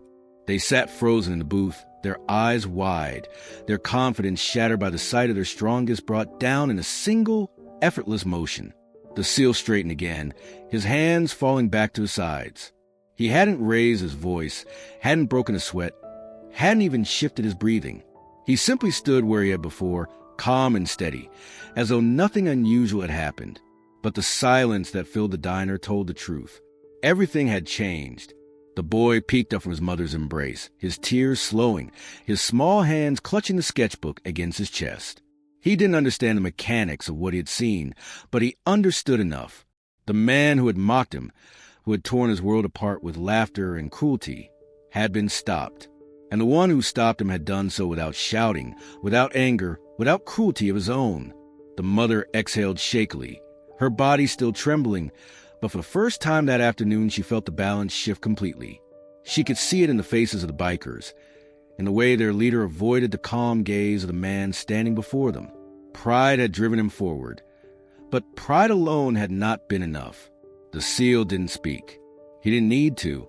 His silent demonstration had said more than words ever could. Strength did not belong to those who shouted the loudest or mocked the weakest. It belonged to those who held it steady, who used it with restraint, who moved only when the moment demanded. The diner remained frozen. Every witness caught between fear of what more might come and awe at what they had just seen. And in the stillness, one truth became undeniable. Nothing about this day would be forgotten. The sketchbook still lay open on the table where the SEAL had placed it earlier, its pages bent at the edges, some corners smudged and torn from rough hands. The boy clutched it tightly against his chest, holding it as though it were the last safe place he had left. His breathing was uneven, his cheeks streaked with tears, but there was determination in the way his small fingers refused to let go. Across from him, the bikers sat motionless, their bravado stripped bare, their leader rubbing his wrist and avoiding the calm stare of the man who had undone him with a single controlled motion. The SEAL's eyes flicked once toward the floor. There beside the booth lay the page that had started it all, the drawing of the bird, its wings creased and bent where it had been torn free, its lines marred by careless fingers. For a long moment, he did not move. He let the silence stretch, let the room sit in the weight of what had happened. Then he stepped forward with slow, deliberate calm. His boots echoed against the tile, each step measured, every sound magnified in the stillness. He crouched beside the page, his movements unhurried, respectful. He did not snatch it up or treat it like a scrap of paper. Instead, he lifted it gently, his large hand supporting the fragile sheet as though it were something delicate that deserved care. He brushed the crease once with his thumb, not enough to erase the damage, but enough to show he had seen it, had acknowledged the harm done. The boy watched him, his tears slowing, his eyes wide and searching. The mother tightened her arm around him, but her gaze never left the man as he stood again, the drawing in his hand. The SEAL turned and crossed the space back to their booth, the room so quiet that even the faint hum of the radio behind the counter seemed loud. He stopped at the edge of the table, his shadow falling across them, and lowered the page toward the boy. He didn't speak. He didn't need to. He simply extended his hand, offering back what had been taken, his eyes steady, his expression calm. The boy hesitated at first, his small hand trembling as he reached out. Then, with a slow, deliberate motion, he took the page from the stranger's hand and pressed it against the sketchbook, sliding it carefully between the covers as though it still belonged. He looked up once more, meeting the SEAL's gaze, and for the first time since the bikers had entered, his lips curled into the faintest, fragile smile. The mother whispered, her voice breaking, "Thank you." It was barely more than a breath, but it carried the depth of everything she could not put into words. The fear she had endured, the helplessness she had felt, and the relief she now clung to. The SEAL gave her no reply. His silence was not dismissal but dignity, an acknowledgement that no thanks were necessary. What he had done was not for recognition. It was simply what had to be done. He straightened again, turning his eyes back toward the bikers. They shifted uneasily under his gaze, their earlier arrogance stripped away, replaced by the awareness that they had been seen for what they truly were. The boy's hand smoothed over the cover of his sketchbook, lingering on the crease of the page hidden inside. His breathing even, his shoulders relaxed just slightly, and for the first time in what felt like hours, he returned to the comfort of his world, pencil ready once again. Around the diner, people exhaled quietly, as though they had been holding their breath without knowing it. The old man leaned back in his seat, his lips pressed tight, but his eyes softer than before. The waitress set her coffee pot down, and wiped her hands on her apron, her chest rising with a deep, steadying breath. Even the teenagers at the counter sat upright, their wide eyes fixed on the man who had turned a single gesture into something that restored more than paper. The SEAL's calm lingered in the room, his silence heavier than any words could have been. With the sketchbook returned, with dignity given back to the boy who had been mocked, the balance had shifted for good. The cruelty that filled the diner only moments before had no ground left to stand on. The boy's fingers lingered on the worn cover of his sketchbook, his small hands moving carefully as if smoothing out the memory of what had been done to it. His breathing slowed, no longer sharp with panic, but steady with each second that passed. His mother still held him close, her arm curved protectively around his shoulders, but she felt the tension in him begin to ease. His head lifted slightly, and his wide eyes, still red from tears, turned toward a man who had placed the torn page back into his care. For a moment, the room seemed to wait with him. The bikers sat frozen in their booth, their bravado drained, their shoulders tense with the realization that they were no longer in control. The waitress leaned against the counter, her apron twisted between her hands, her gaze fixed on the child.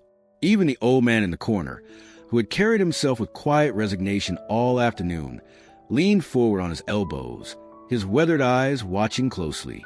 The boy blinked once, his expression caught between confusion and relief. Then, slowly, almost shyly, his lips curved upward. It wasn't the wide, unguarded grin of a child at play. It was smaller, gentler, fragile in its existence. But it was real, a quiet smile, born not of forgetting but of knowing he was safe again. The effect was immediate. His mother let out a trembling breath she hadn't realized she had been holding, her forehead pressing briefly against his hair as if drawing strength from him. The waitress brought her hand to her mouth, her eyes glassy, the smallest hint of a smile softening her fear. The teenagers at the counter shifted uncomfortably, no longer wide-eyed with dread but humbled, their faces betraying a recognition they hadn't wanted to admit before. That cruelty was easy, but resilience was something else entirely. The bikers saw it too. The smile, faint as it was, stung worse than the SEAL's grip.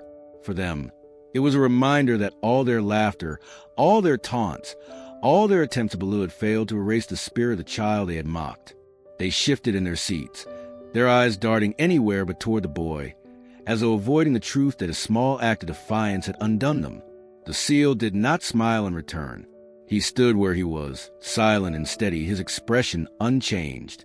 Yet his eyes softened just slightly, as though acknowledging the weight of what had just happened. He knew that a smile like that was more than a child's instinct. It was victory, quiet and unspoken, in a place where cruelty had tried to win. The boy opened his sketchbook again, carefully turning the bent pages until he found a blank one. His pencil scratched softly across the surface, the sound filling the silence with something gentle.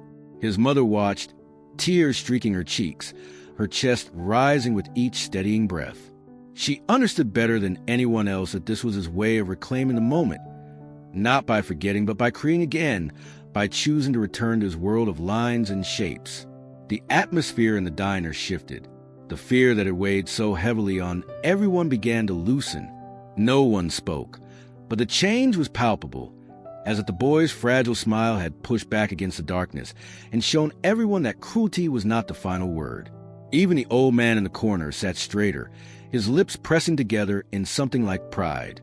The bikers remained silent, their leader's face dark with frustration, his pride wounded more deeply by that small smile than by the SEAL's restraint. He gripped the edge of the table, his knuckles white, his anger boiling, but he found no strength in it anymore. The boy had reclaimed what they had tried to take, and no amount of noise could erase it. The SEAL's presence lingered like a shield, his silence steady, his calm unshaken. He had not needed to humiliate the men, had not needed to raise his voice. It was enough that the boy had found his smile again. That single gesture had shifted the room's weight from fear to something stronger, something that reminded everyone present what dignity looked like when defended. The boy looked up once more, his pencil paused mid-line. His eyes met the SEAL's, and though no word were exchanged, the message was clear. Gratitude didn't need to be spoken aloud. It was there in the quiet curve of his lips, in the way his shoulders relaxed, in the way he turned back to his sketchbook with courage that hadn't been there moments before. The diner, still hushed, felt different now. Not healed entirely, not free from the memory of cruelty, but changed. And all it had taken was the smallest of smiles.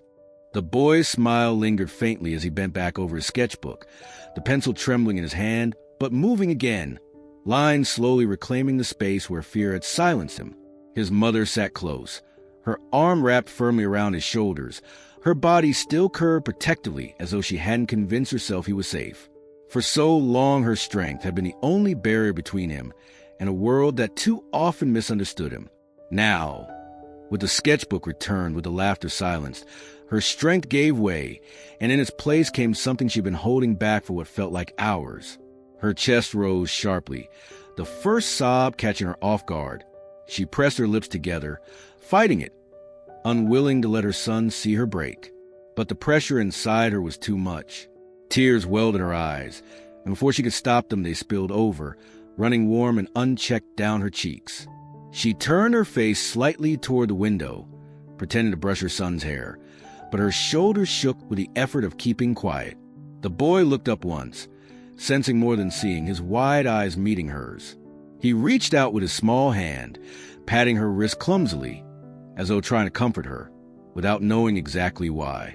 That simple touch undid her completely. She closed her eyes, pressing her forehead against his, and let the tears fall freely. Relief mingled with awe, the flood of fear and helplessness pouring out all at once. The waitress behind the counter saw her shoulders trembling and felt her own eyes sting. She set the coffee pot down carefully, as though any noise might disturb the fragile calm that had taken hold of the diner. The old man in the corner turned his gaze away for the first time, giving her privacy in her grief, though his jaw tightened as if to keep his own emotions from showing. Even the teenagers, awkward and unsure what they were witnessing, shifted uneasily on their stools, glancing down at their hands. The mother whispered to her son, her words muffled by tears. "I'm so sorry. I couldn't stop them. I couldn't." Her voice broke, but the boy shook his head slightly, still clutching his sketchbook against his chest. He didn't speak, but his smile, faint though it was, seemed to answer for her. He had seen what she had done, how she had held him when no one else had, how she had refused to let go even when it was hopeless. And in his small way, he told her it had been enough. Her tears fell harder. She pulled him closer, kissing his hair, her hands trembling as they held on to him. She cried not only for the cruelty he had endured, but for the dignity restored, for the stranger who had stepped forward when she had been powerless. She cried because for once she wasn't alone in carrying the weight. The SEAL stood only a few feet away, still calm, still silent, his eyes steady on the bikers who dared not move. He didn't look at her, didn't intrude on her moment, but his presence was a reason she could finally let go. She felt awe at the simplicity of it, the way one man had undone the weight of so many with nothing more than certainty. Her tears slowed gradually, her breathing ragged but easing. She smoothed her son's hair again, her hands steadier now, her heart lighter than it had been in a long while. Around her, the diner was quiet, the kind of quiet that carried respect. No one mocked, no one whispered. They had all seen what had happened. They had all seen her tears, and for once, they did not mark weakness. They marked survival, and something greater, gratitude for the kind of strength she had never known would come. She pressed her lips against her son's temple one last time, whispering, "You're safe." And for the first time since the engines had roared into the lot, she believed it. The silence in the diner had grown unbearable for the men who thrived on noise. The laughter they had once wielded like a weapon had vanished, leaving only the hollow weight of their own breathing and the shifting of leather against vinyl seats. Their leader stood rigid, his wrists still sore from the controlled grip that had undone him so effortlessly. His chest rose and fell in uneven bursts, his jaw set tight, his pride fraying thread by thread. Around him, his men glanced at one another, the unease plain in their eyes. None dared speak. None dared move without knowing what their leader would do. The SEAL hadn't spoken again since his warning. He didn't need to. He stood calm and steady, his silence heavier than any threat, his stillness a wall none of them could push through. His presence had broken something in them, something they couldn't repair with noise or bravado. The air itself seemed to carry the truth that they had already lost. The leader finally tried to laugh, a sound rough and forced, but it died in his throat before it could grow. He glanced at the boy, then at the mother who clutched him tightly, and for the first time, he couldn't hold their gaze. He looked away, his lips curling in frustration, his pride bleeding out in the space between what he wanted to do and what he knew he could not. One of the younger bikers shifted, his chair scraping softly against the floor. "Maybe we should go," he muttered, his voice low, barely audible, but enough to break the stillness. Another nodded quickly, his eyes flicking to the door. The leader whipped his head toward them, his glare sharp, but even he could see it. Their fear, their hesitation, the realization that staying any longer would only deepen their humiliation. He clenched his fists, the weight of choice pressing on him. To stay was to risk further defeat, to challenge a man who had already shown the difference between noise and strength. To leave was to admit surrender in front of his crew, in front of witnesses who would remember. Pride demanded one thing, but survival demanded another, and for the first time in years, he chose survival. With a sharp motion, he shoved himself back into the booth, grabbing his vest from the seat. "We're done here," he growled, his tone bitter, his eyes avoiding the man who had undone him. His crew moved quickly, relief written in their movements, their boots striking hard against the floor as they rose. One by one they filed out, their presence shrinking with each step, their swagger gone. The leader lingered a moment longer, standing at the edge of the booth with his fists clenched at his sides. He cast one last look toward the seal, his eyes burning with a mixture of rage and shame, but he said nothing. Words would only expose the hollowness of what little pride he had left. He turned sharply, pushing through the diner door. The bell above it jingled, but even that small sound seemed to mock him. Engines roared back to life outside, the thunder of motorcycles filling the air, but it no longer carried power. It was noise for the sake of covering silence, a retreat disguised as defiance. The bikes pulled away in a line, their echoes fading down the street, until the only sound left inside was the hum of the radio and the uneven breathing of those who remained. The mother held her son close, her tears drying on her cheeks, her body still trembling, but lighter now. The boy clutched his sketchbook, his pencil resting against the page as if ready to draw again. The waitress leaned against the counter, her hand pressed to her chest, relief washing over her in waves. The old man in the corner lifted his coffee cup in a small gesture, his eyes steady on the seal, as though saluting the quiet victory no one else could have delivered. The seal remained where he stood, unmoving, his eyes fixed on the door long after the bikers had gone. He hadn't raised his voice. He hadn't thrown a punch, but it stood unshaken, and that alone had been enough to break them. Their pride had been swallowed under the weight of fear, and their retreat had marked the end of it. Only then did he turn slightly, his gaze softening as it fell on the boy. For the first time, the air in the diner felt lighter, as though the walls themselves had exhaled. The roar of engines faded into the distance, leaving behind a silence that felt heavier than the noise had ever been. The bikers were gone, their presence stripped of power, but the memory of their cruelty still lingered in the air. Slowly, the diner began to breathe again. The waitress set the coffee pot down on the counter, her hands shaking as though she had only just realized how tightly she had been holding it. The old man leaned back against the seat, his shoulders loosening as if a weight had lifted from him. The teenagers at the counter exchanged uneasy glances, ashamed at their silence, yet relieved they had not been forced to choose sides. At the booth by the window, the mother still clutched her son, her hand brushing back his hair as he held a sketchbook protectively against his chest. His pencil rested loosely in his fingers, and his lips curved faintly in the small, fragile smile he had found again. She pressed her lips to his temple, whispering words he alone could hear, her voice trembling but steady with gratitude. The seal stood still for a moment longer, his eyes on the door as though listening for the last traces of the motorcycles on the wind. When he was certain the danger had passed, he drew in a slow, quiet breath and turned back toward the counter. His steps were measured, steady, the weight of his boots echoing softly against the tile. He didn't look for approval, didn't seek acknowledgement from anyone in the room. He simply returned to the place he had been before the storm began, as though nothing more had happened than an ordinary afternoon. He settled back onto the stool he had left, his posture the same as before, upright, controlled, his presence calm and contained. His coffee mug still sat where he had left it, the liquid inside long gone cold. He reached into the pocket of his jeans, pulled out a worn leather wallet, and slid a few bills across the counter. The sound was quiet, unremarkable, but in the silence of the diner, it seemed to carry further than it should have. The waitress hesitated before stepping forward. Her hands trembled slightly as she lifted the bills, her eyes flicking up to meet his. She wanted to say something, to thank him, to acknowledge the way he had changed everything with so little. But when she saw his expression, calm, reserved, expectant only of a transaction, her words caught in her throat. He hadn't done it for thanks.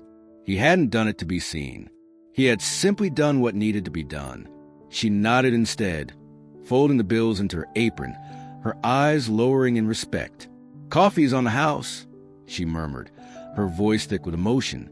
But he shook his head once, firm but not unkind. The money stayed where it was. Behind him, the mother looked on, her tears drying on her cheeks. She wanted to rise, to speak to him, to tell him that he had given her back more than he could ever understand. But she saw the way he carried himself, the quiet dignity that asked for nothing in return. She stayed seated, holding her son, whispering a silent thank you she knew he would never hear. The boy looked up briefly, his sketchbook clutched to his chest, and watched the man at the counter. For a fleeting moment, their eyes met, and the boy's faint smile returned. It was enough. The seal pushed his stool back with the same calm he had shown in every movement. He adjusted the cuff of his sleeve, reached for the door, and let the bell above it jingle softly as he stepped out into the fading light. He left no word behind, no gesture to draw attention. Only the echo of quiet dignity remained, and the unshakable truth that sometimes the simplest act, paying a bill, walking away, spoke louder than anything else. The bell above the door had just settled when she rose from booth, her son's hand still clutched tightly in her own. He pressed the sketchbook against his chest, unwilling to let it go, but when she whispered that she would be only a moment, he nodded and returned his focus to the page as though burying himself in its safety once again. She brushed his hair back with trembling fingers, then straightened, her knees weak but steady enough to carry her toward the door. The stranger had paused just outside, his broad frame silhouetted by the pale light of afternoon. He hadn't rushed away, hadn't vanished the moment his duty was finished. He stood with the quiet ease of a man who had learned patience in harder places than this, his hands resting loosely at his sides as he looked out over the street. The motorcycles were long gone, their echoes fading into memory, but the tension of what had happened still lingered in the air. She opened the door slowly, the bell chiming again, softer this time.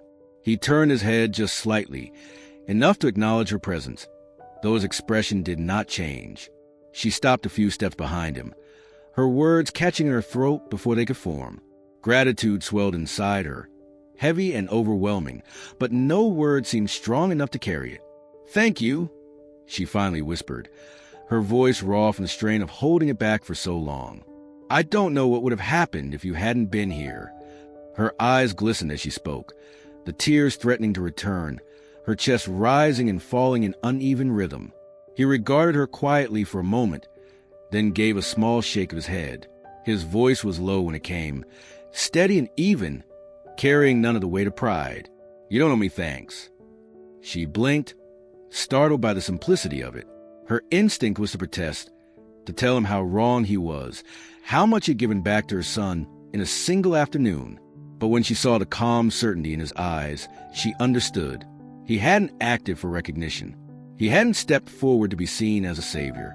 He had simply done what had to be done. Still, she pressed on, her voice trembling but firm. "You don't know what it meant to him, what it meant to me." He let the silence linger, his gaze returning to the street. For a moment she thought he wouldn't respond at all.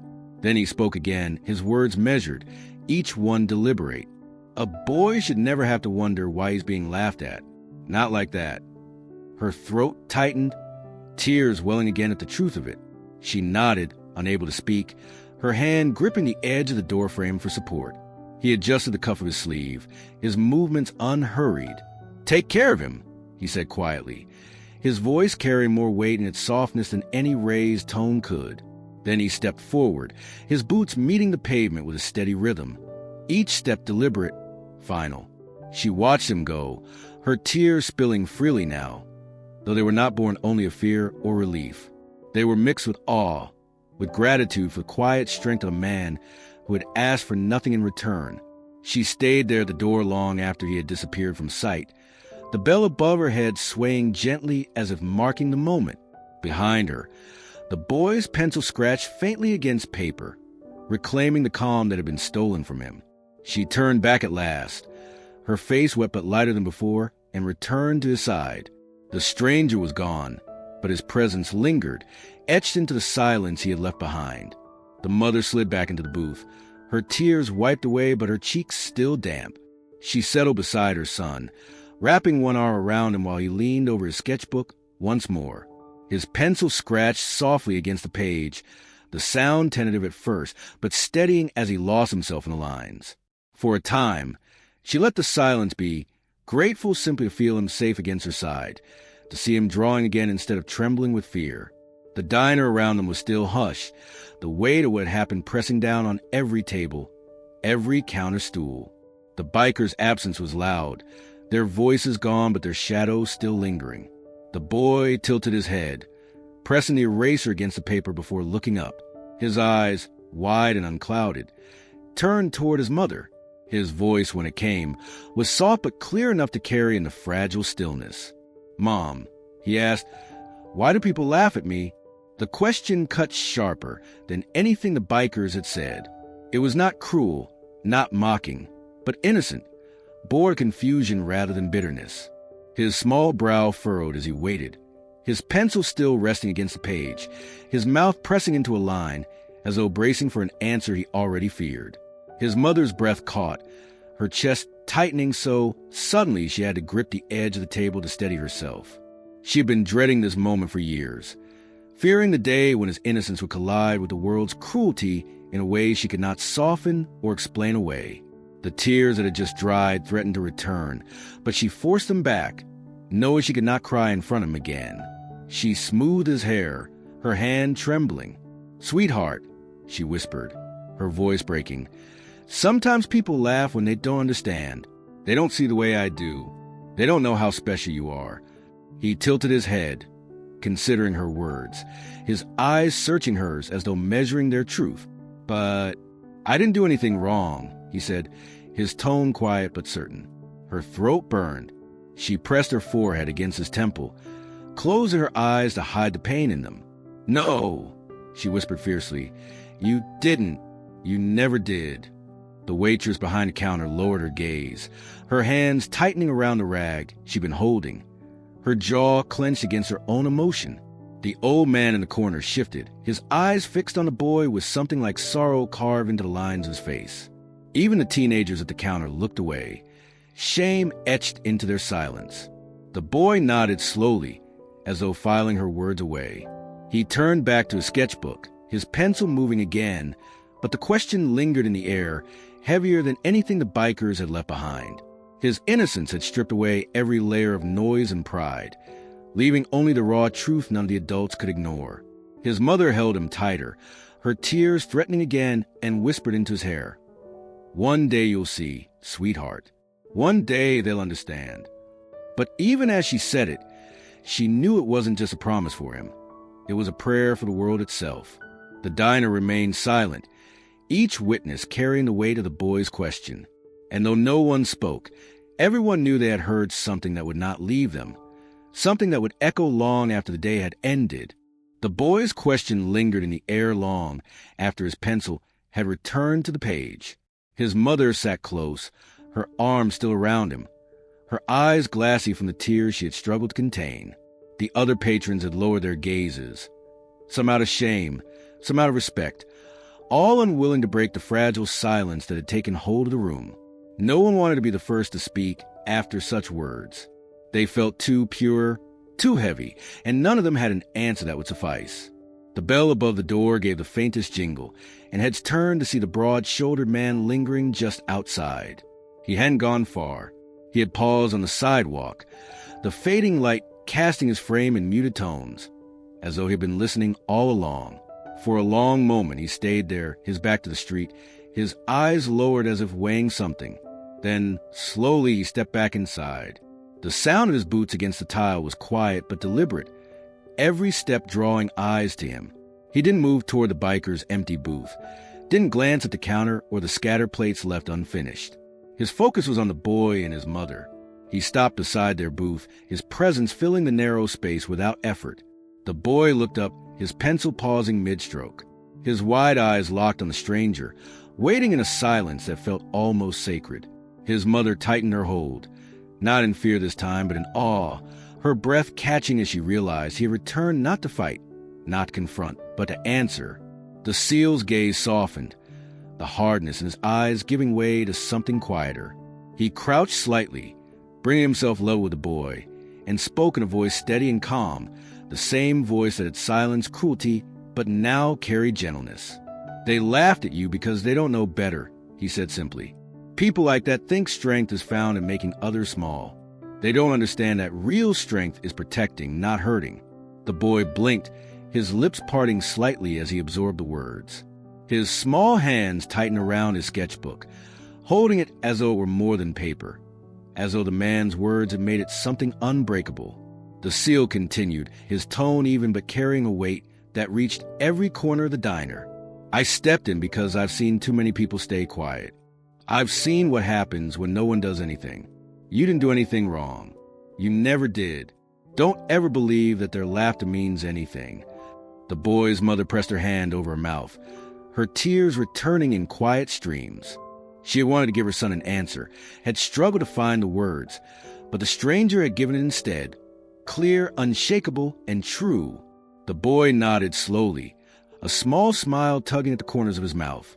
He turned back to his sketchbook and began to draw again, his strokes steadier, his humming faintly returning. The seal rose back to his full height, his silence returning, his role finished. He didn't ask for thanks, didn't seek acknowledgement. He had given the boy what no one else could, a simple answer that carried the weight of truth. And in that moment, every person in the diner understood why he had stepped in, not for recognition, not for pride, but because strength meant protecting the ones who could not defend themselves. The diner returned to its rhythm eventually, but something had shifted inside its walls that afternoon. The laughter that once came too easily from the cruel was replaced by softer voices, quieter conversations, as though everyone understood they had witnessed something that would not be forgotten. The boy went back to his drawing, his humming faint but steady, his mother brushing his hair back with tenderness that seemed deeper than before. The stranger left without ceremony, his broad frame fading into the evening light.